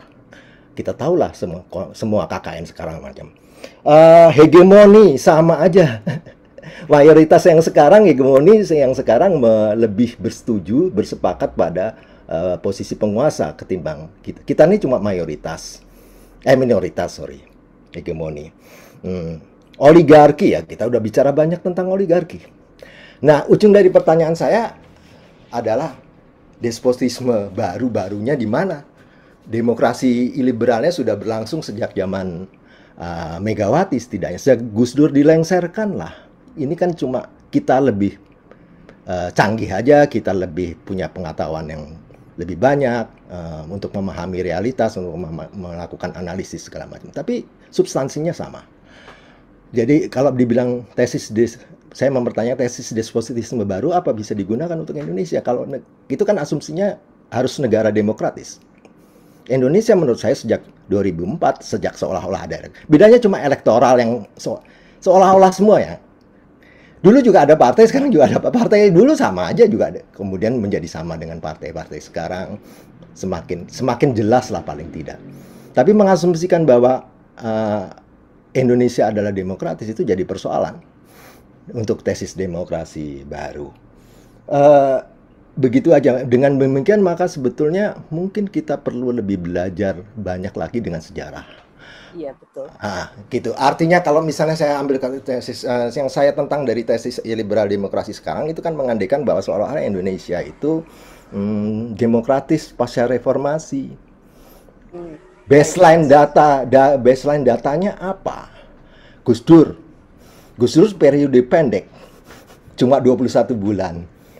Kenapa kita nggak pakai baseline data 50-an? Untuk konstitusi, kenapa kita nggak pakai UUDS 50 sebagai baseline cara kita melihat? Jadi kita, menurut saya sekarang lebih baik daripada kita wishful thinking dan berharap-harap terlalu banyak, lebih baik kita coba merefer pada sejarah 50-an menurut saya. Kalau kita bicara tentang demokrasi liberal ya. Iya. Baik Mas Warhawi. Oke, kira-kira begitulah. Jadi dengan begitu maka perspektif kita mungkin akan lebih struktural dan lebih mampu melihat alternatif jalan keluar yang mungkin Mas ada. Iya, di sini kita diingatkan bahwa memang demokrasi liberal kita ini sudah lebih lama ya prakteknya, dan kita harus menyoroti dari mungkin 1950. Mas Widodo, silakan. Widodo Dwi Putro. Iya. Ya, maaf, saya sambil berteduh. Ya. Jadi saya sedikit saja, nggak sampai 1 menit, karena saya harus pergi lagi. Jadi kalau saya menyimak pendapat kawan-kawan, tampaknya sudah kita tidak berbeda dengan masa Orde Baru, di mana hukum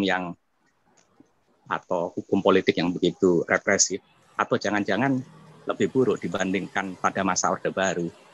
Ya. Jadi ketika kondisi sudah sedemikian represif, jadi rasa-rasanya sebagaimana ketika tahun 90-an, misalnya ketika penggusuran Gili Trawangan, para akademisi dan kelompok-kelompok sipil, NGO, mahasiswa, turun bergandengan tangan menghadang penggusuran. Jadi ya, diskusi seperti ini tentu penting ya sebagai diskurs. Tapi ketika derajat represif seperti ini, saya pikir bukan hanya LBH, bukan hanya Komnas, tapi para akademisi sudah, ya memang penting diskusi-diskusi itu kan seperti ketika tahun 80-an, dengan kelompok-kelompok studinya, diskusi, tetapi kemudian tahun 90-an polanya sudah berubah. Jadi mereka live in bersama dengan petani, dengan buruh, dan ketika ada kasus seperti ini, ketika mendengar informasi seharusnya ya bersama dengan rakyat ya, bergandengan tangan menghadang laju penggusuran. Itu aja. Mohon tanggapannya. Ya, makasih. Betul. Dari yang disampaikan itu, kami juga dari LP3S mendorong para peneliti muda untuk melakukan pendekatan yaitu live in ya, untuk advokasi dengan masyarakat. Selanjutnya dari Mas Zainal yang ingin berbagi. Oke, baik. Terima kasih Mbak Lia. Selamat siang teman-teman sekalian.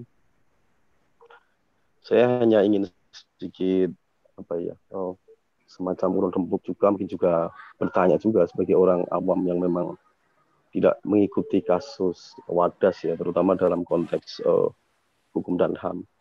Tetapi lebih saya kebetulan tertarik diskusi hari ini karena baru saja selesai riset tentang infrastruktur irigasi gitu ya untuk pertanian, dan bagi saya ketika mendengar kasus Wadas ini ada yang aneh, ada yang nggak masuk akal di dalam benak saya juga, mungkin di beberapa teman-teman LP3S yang selesai melakukan riset ini, karena ini alasan adanya eksploitasi tambang di Wadas untuk pembangunan waduk bener itu kan sebenarnya hal yang aneh. Kenapa aneh? Karena begini, dari studi infrastruktur yang kami temukan, prasyarat adanya infrastruktur itu bisa efisien atau bekerja baik dalam konteks ini, misalnya pembangunan waduk itu akan bisa berjalan dengan efisien atau efektif kalau prasyaratnya adalah ada ketersediaan air terlebih dahulu. Dan adanya ketersediaan air itu berarti adalah adanya sebuah kondisi alam yang memang ekosistemnya berjalan. Artinya alamnya harus sudah dieksploitasi terlebih dahulu, ada air baru kemudian bendungnya itu berjalan. Nah, ini menjadi aneh, logika ini menjadi tidak masuk akal bagi saya, karena seakan-akan pemerintah ini mau mengeksploitasi atau menghancurkan hal yang wajib, yaitu ketersediaan air dari adanya dengan adanya batu yang ada di situ, gitu ya, untuk membangun yang sunnah, yaitu waduk gitu. Itu kan sebenarnya nggak make sense gitu ya, nggak masuk akal menghancurkan yang wajib, tapi kemudian dalam rangka untuk membangun yang sunnah. Apa yang mau ditampung dari waduk itu ketika kemudian sumber mata airnya mati gitu ya, dalam radius 10 km, beberapa kilometer. Jadi makanya dari riset yang saya lakukan itu, saya merasa bisa jadi ini ada satu hal yang beyond bener itu mungkin ya, beyond waduk itu, apakah soal tambang-tambang ataupun potensi alam yang lain yang kemudian diambil. Nah, yang menjadi aneh lagi adalah bahwa dalam konteks dunia irigasi, dalam perencanaan itu sebenarnya para pelaku itu sudah mafhum bahwa ketika terjadi pembangunan infrastruktur ini biasanya problem persoalannya adalah lemahnya koordinasi antar sektor pemerintah. Dalam hal ini adalah pertanian dengan PU gitu ya. Nah, tetapi kalaupun seandainya ada masalah ini, mestinya itu kan kalau dalam beberapa forum irigasi yang saya tahu bisa diselesaikan dalam konteks pertemuan antar sektor di pemerintah ini. Tapi ini kok anehnya kok yang just lemah di koordinasi antar sektor itu, tapi kuat dengan kepolisian. Jadi ini aneh. Jadi ada sesuatu hal yang faktor X gitu ya. Penggunaan perlakuan kepolisian yang menurut saya tidak segitu-gitu amat, sebenarnya harusnya tidak segitu-segitu amat untuk menyelesaikan persoalan ini. Kalau di dalam komunitas infrastruktur itu sebenarnya adalah harusnya tidak menggunakan hal yang gini-gini amat lah kira-kira gitu ya, tapi bisa diselesaikan dengan antar sektor itu. Yang ketiga kemudian riset yang kami temukan itu sebenarnya pembangunan infrastruktur irigasi, waduk, bendung, lining dan sebagainya yang menjadi kewenangan pusat itu sebenarnya yang terpenting itu bukan pembangunan tapi rehab. Kenapa? Karena infrastruktur irigasi kita secara nasional itu yang rusak hanya 7,5%. Sehingga yang dibutuhkan itu bukan bangun bendung tapi adalah merehab kondisi-kondisi yang sudah rusak, maintenance atau menjaga yang sudah ada itu sudah cukup untuk meningkatkan produktivitas nasional. Tapi kok ini ada pembangunan yang kemudian perjuangannya secara gila-gilaan. Bagi saya ini nggak make sense, aneh gitu ya. Nah, mungkin beberapa teman bisa memperjelas masalah-masalah itu gitu ya, atau mungkin memberikan tanggapan atau yang lain. Terima kasih, itu aja Mbak Lia. Ya, terima kasih karena berhubung waktu yang sudah mendekati akhir. Terakhir dari Mas Zainal, ini sangat menarik juga ini ya, riset dari LP3S yang paling terbaru, bahwa ketika kita membangun bendungan, yang krusial itu ada tersedianya air, dan tersedianya air itu membutuhkan ekosistem yang akan mensuplai air tersebut. Dan yang kedua, masalah lemahnya koordinasi dan informasi bahwa bendungan yang di Indonesia sekarang ini rusak sekitar 75%, sehingga yang sangat penting adalah rehab, namun di sini menariknya isunya adalah pembangunan. Saya akan undang kembali seluruh pembicara untuk memberi tanggapan sekaligus closing statement ya, mulai dari Mas Isnur dari LBHI. Silakan Mas Isnur. Terima kasih Mbak Lia. Saya menanggapi yang terakhir Mas Zainal ya. Ini menarik kan Mas Zainal, karena di AMDAL-nya itu disebutkan 50% bendungan ini adalah untuk bandara Yogyakarta Airport di Temon itu.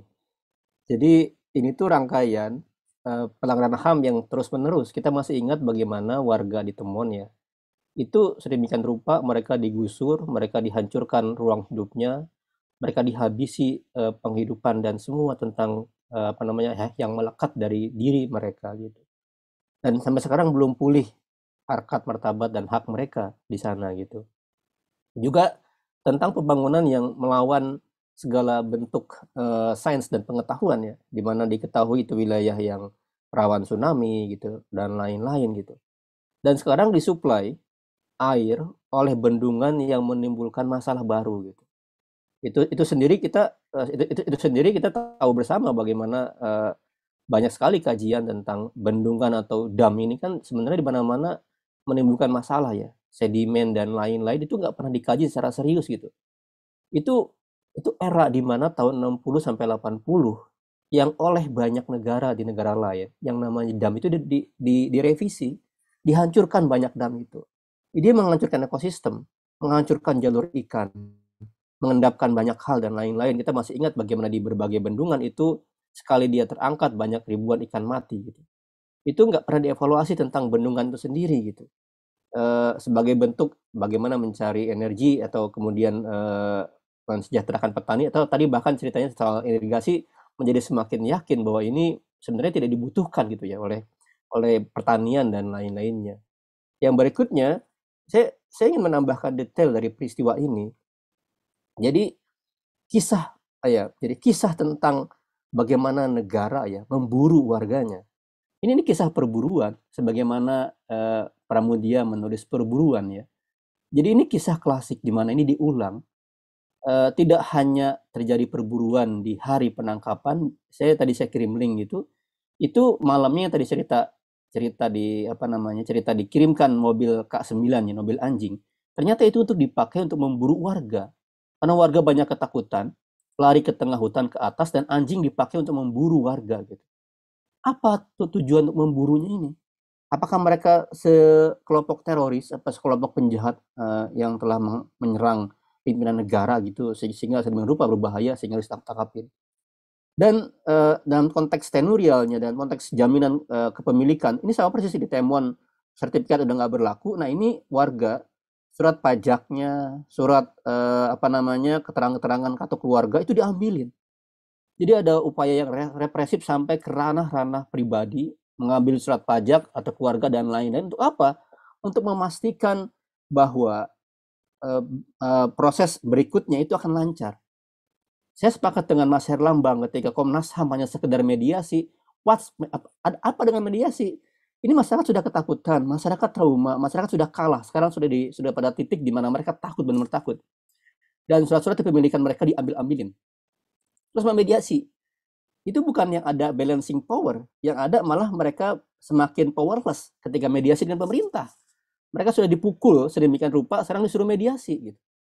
Jadi yang ada harusnya sekarang kita semua tidak lagi mengarahkan pada mediasi dengan kelemahan posisi saat ini. Yang ada sekarang adalah menghukum para pelaku pelanggar HAM. Menghukum gubernur, menghukum aparat polisi gitu. Saya sedang kemarin teriak agar dicopot ke Kapolda gitu. Bagaimana kita mau memeriksa pelanggaran HAM kepolisian kalau Kapoldanya masih menjabat gitu. Kalau kemudian Kapolrinya diam saja. Atau kemudian presidennya menjamin atau bahkan mengancam Kapolda yang tidak menjamin investasi akan dicopot gitu.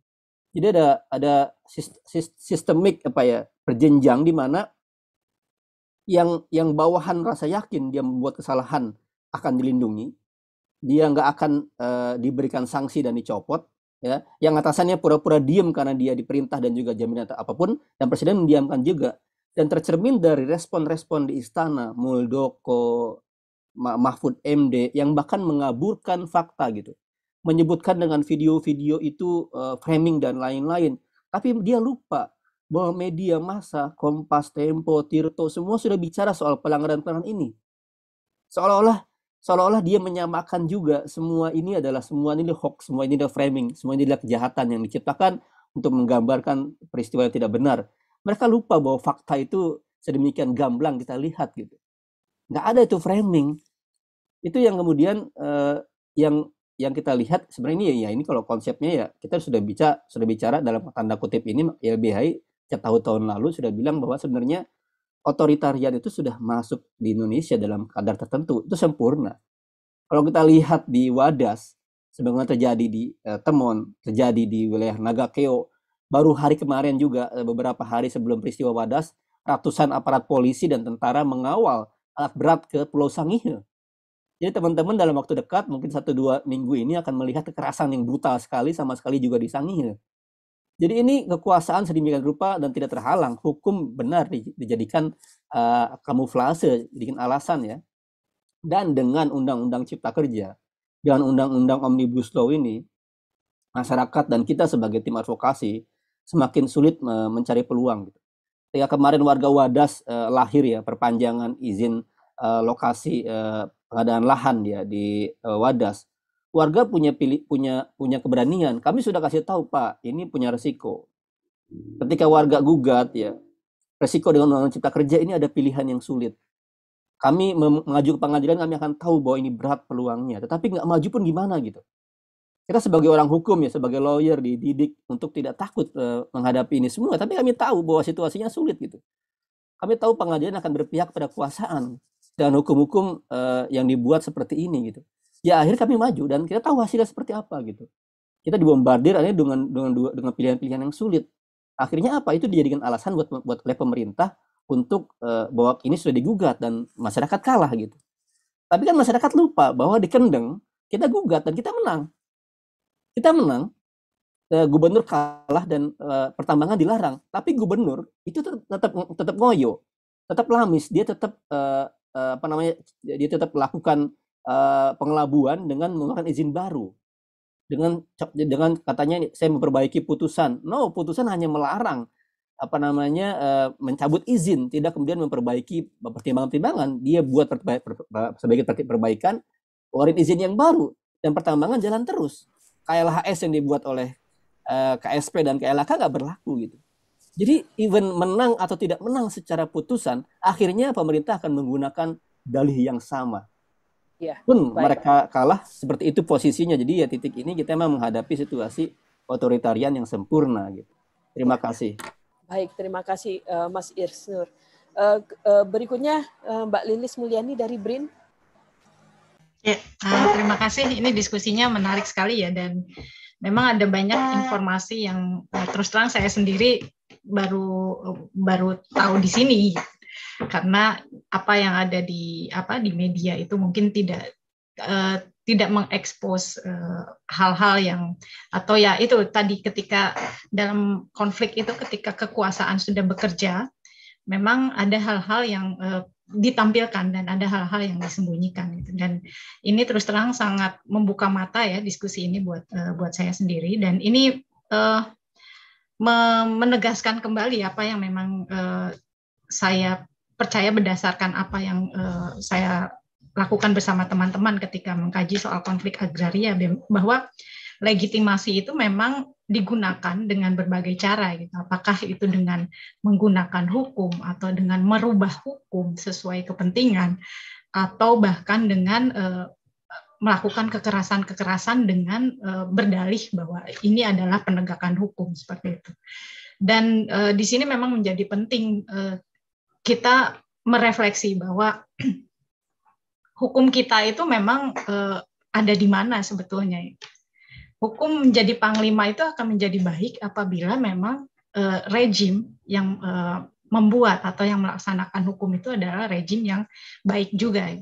Tapi kalau rejimnya memiliki visi tertentu dan visi itu harus dijalankan apapun resikonya, apapun implikasinya, itu menjadi menimbulkan kerentanan dan bahkan yang kita diskusikan pada siang hari ini ya, kekerasan terjadi, pelanggaran HAM terjadi di banyak tempat.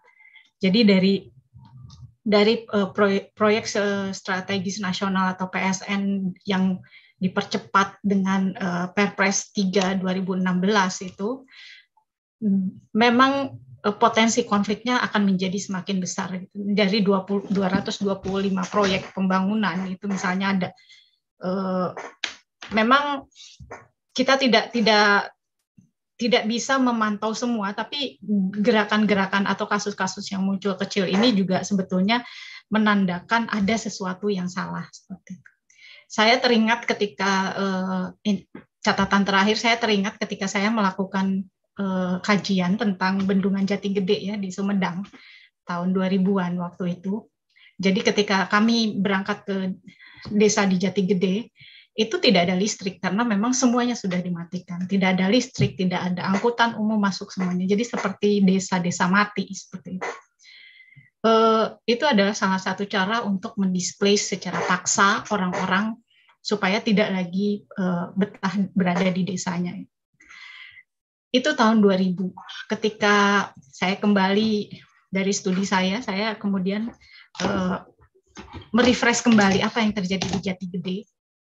Ternyata orang-orang yang dulunya terusir dari desa-desanya, sekarang ini bisa kembali ke desanya. Ironis. Kenapa? Karena bendungannya surut airnya. Jadi mereka bisa kembali melihat rumah-rumah mereka yang dulu terendam bendungan itu sendiri. Tapi sekarang ini sudah kekurangan air bendungannya sehingga terbengkalai juga. Hanya sebagian kecil saja yang terpakai. Dan ini sesuatu yang sangat ironis, bagaimana proyek-proyek pembangunan infrastruktur yang jika tidak direncanakan atau tidak berdasarkan pada kajian yang benar, ya, kajian yang sesuai dengan kajian saintifik, itu justru akan berdampak seperti ini.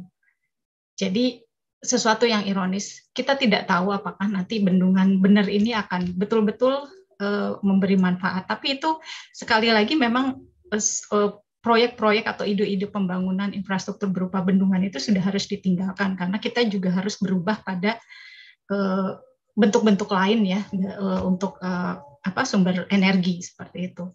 Dan cerita dari Jati Gede itu kemudian terbayang lagi ketika diskusi siang ini, bahwa kemudian ada proses yang sifatnya terencana seperti itu, ada pemadaman listrik, itu semuanya sama dan berulang. Dan ini tentu sangat memprihatinkan. Dan saya akan berhenti di cerita tentang Jati Gede itu.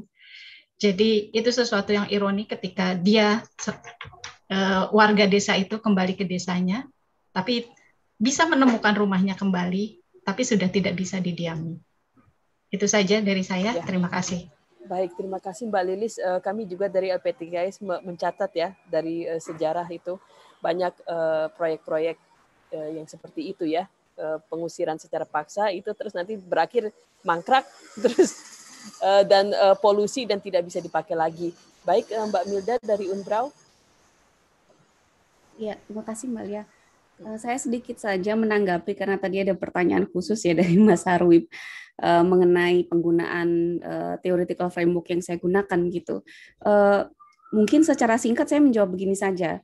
Untuk menjelaskan kondisi Indonesia pada saat ini gitu ya, bukan saya saja yang kemudian menggunakan konsep despotisme baru. Bahkan kalau kita lihat misalnya Fedi Hadis, Yves Warburton, Thomas Power, dan Mas Isnur tadi juga sudah menyampaikan bahwa kita ini sudah masuk ke dalam rezim authoritarian gitu. Menurut saya pemilihan konsep yang manapun, penggunaan teori yang manapun, itu masih bisa diperdebatkan gitu. Namanya juga teori ya, kita mau pakai teori yang mana, dan apakah penjelasan teori itu juga tepat untuk menjelaskan kondisi Indonesia itu juga masih bisa diperdebatkan gitu. Tapi saya pikir untuk menjelaskan despotisme baru ini adalah seperti yang dituliskan di bukunya John Kane ya.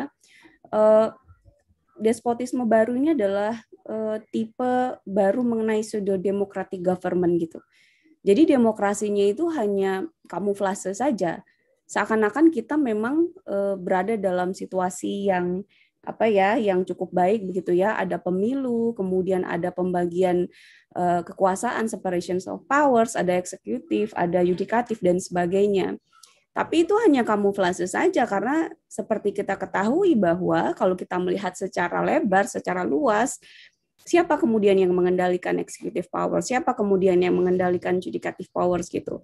Bahkan putusan-putusan pengadilan pun sampai saat ini kalau kita telaah satu persatu gitu ya, putusan pengadilan yang berkaitan dengan konflik tambang, konflik agraria, kita sudah bisa mengetahui begitu kepentingan siapa yang diutamakan. Jadi saya pikir saya setuju dengan Mas Harwib bahwa terkadang penggunaan konsep itu juga tidak tepat betul, tidak 100% tepat untuk menjelaskan kondisi Indonesia pada saat ini. Tetapi pesan yang ingin saya sampaikan dan mungkin ini menjadi closing statement bagi saya ya, bahwa ini menjadi tugas kita bersama, ini menjadi pekerjaan kita bersama, akademisi, peneliti, aktivis, dan sebagainya, untuk kemudian pertama, kita harus mengubah cara berpikir kita saja dulu. Kita jangan berpikir kemudian bahwa Indonesia saat ini sedang baik-baik saja, Indonesia saat ini sedang mencapai kalau misalnya gambaran yang diberikan oleh pemerintah kan Indonesia sudah masuk ke dalam kategori G20, kita sudah memiliki peningkatan terhadap perekonomian kita dan sebagainya. Tetapi di luar itu semuanya masih banyak pekerjaan-pekerjaan yang belum selesai, masih banyak perjuangan-perjuangan yang kemudian sampai saat ini, sejak 20 tahun yang terakhir ya, sejak masa reformasi sampai sekarang, dan kekhawatiran saya ini juga masih akan terulang di puluhan tahun yang berikutnya begitu. Tapi kemudian kita jangan pesimis ya kawan-kawan semuanya, semua yang hadir di sini pun juga memiliki tujuan yang sama bahwa perjuangan ini nggak akan pernah selesai begitu. Mungkin hari ini warga Wadas yang kena, bisa jadi besok saya atau teman atau keluarga kita sendiri yang kemudian menjadi korban. Saya pikir itu saja Mbak Lia, terima kasih. Ya, terima kasih Mbak Milda. Mas Herlambang. Yang pertama, kasus ini merefleksikan keberulangan bahwa sains tidak digunakan secara baik. Dalam debat beberapa hari lalu, Mas Yaya bersama Gubernur Ganjar, ketika dikritik oleh Mas Yaya, berakhir dengan kami juga menghadirkan ilmuwan. Ya. Nah, seringkali begitu, seakan-akan argumennya masyarakat bukan ilmu, padahal kehidupan mereka dengan keseharian dan pengalaman yang begitu panjang dengan alamnya itu adalah bagian ilmu yang juga perlu didengar, perlu dipahami, dan sejauh mana negara harusnya bisa hadir untuk memproteksi ilmu yang dimiliki oleh masyarakat untuk memahami kehidupan dan penghidupan selama ini yang bertahan secara turun-temurun. Sayangnya yang kita tahu ada akrobatik saintis ditampilkan dan diorkestrasi dan melumrahkan bencana seperti situasi tsunami yang berpotensi di Bandara Nia atau banjir longsor rawan bencana di Wadas, itu seakan-akan tidak lagi dianggap penting. Dan itu saya kira problem sains yang tidak digunakan. Kedua, hukum itu bukan sebatas formal aturan, tapi hukum itu harusnya termasuk menegakkannya, itu membawa pesan keadaban, memanusiakan manusia, bukan instrumental formalisme sebagai syarat untuk memaksakan proyek pembangunan. Jadi saya merasa hari-hari ini hukum diperlakukan hanya sebatas penggugur kewajiban untuk memaksa penggusuran-penggusuran. Dan itu jelas refleksi dari hukum represif dalam bentuk barunya yang sungguh-sungguh memanfaatkan proses-proses demokrasi liberal atau memanfaatkan representasi formal ketatanegaraan. Yang ketiga, saya sependapat dengan Mas Isnur ya, bahwa kekerasan yang terjadi di Wadas menyertai proyek strategis nasional itu jelas menyempurnakan realitas legitimatif otoritarianisme dalam bentuk barunya. Peristiwa kekerasan di Wadas ini jelas mengubur ya harapan bangsa, negeri yang katanya gemah ripah Lojinawi, keadilan ekososialnya dihilangkan secara sistematik. Dan ini menjadi bentuk yang mengingkari upaya pencerdasan kehidupan bangsa dan bagaimana negara seharusnya menghadirkan kesejahteraan sosial bagi seluruh rakyat Indonesia. Terima kasih. Terima kasih Mas Herlambang dan seluruh pembicara yang telah hadir di sini, pada peserta atas diskusinya yang sangat produktif ya, untuk bekerjanya hukum represif, belajar dari kasus Wadas. Saya lihat dari LP3S berterima kasih dan semoga kita bisa dapat bertemu di diskusi semuanya.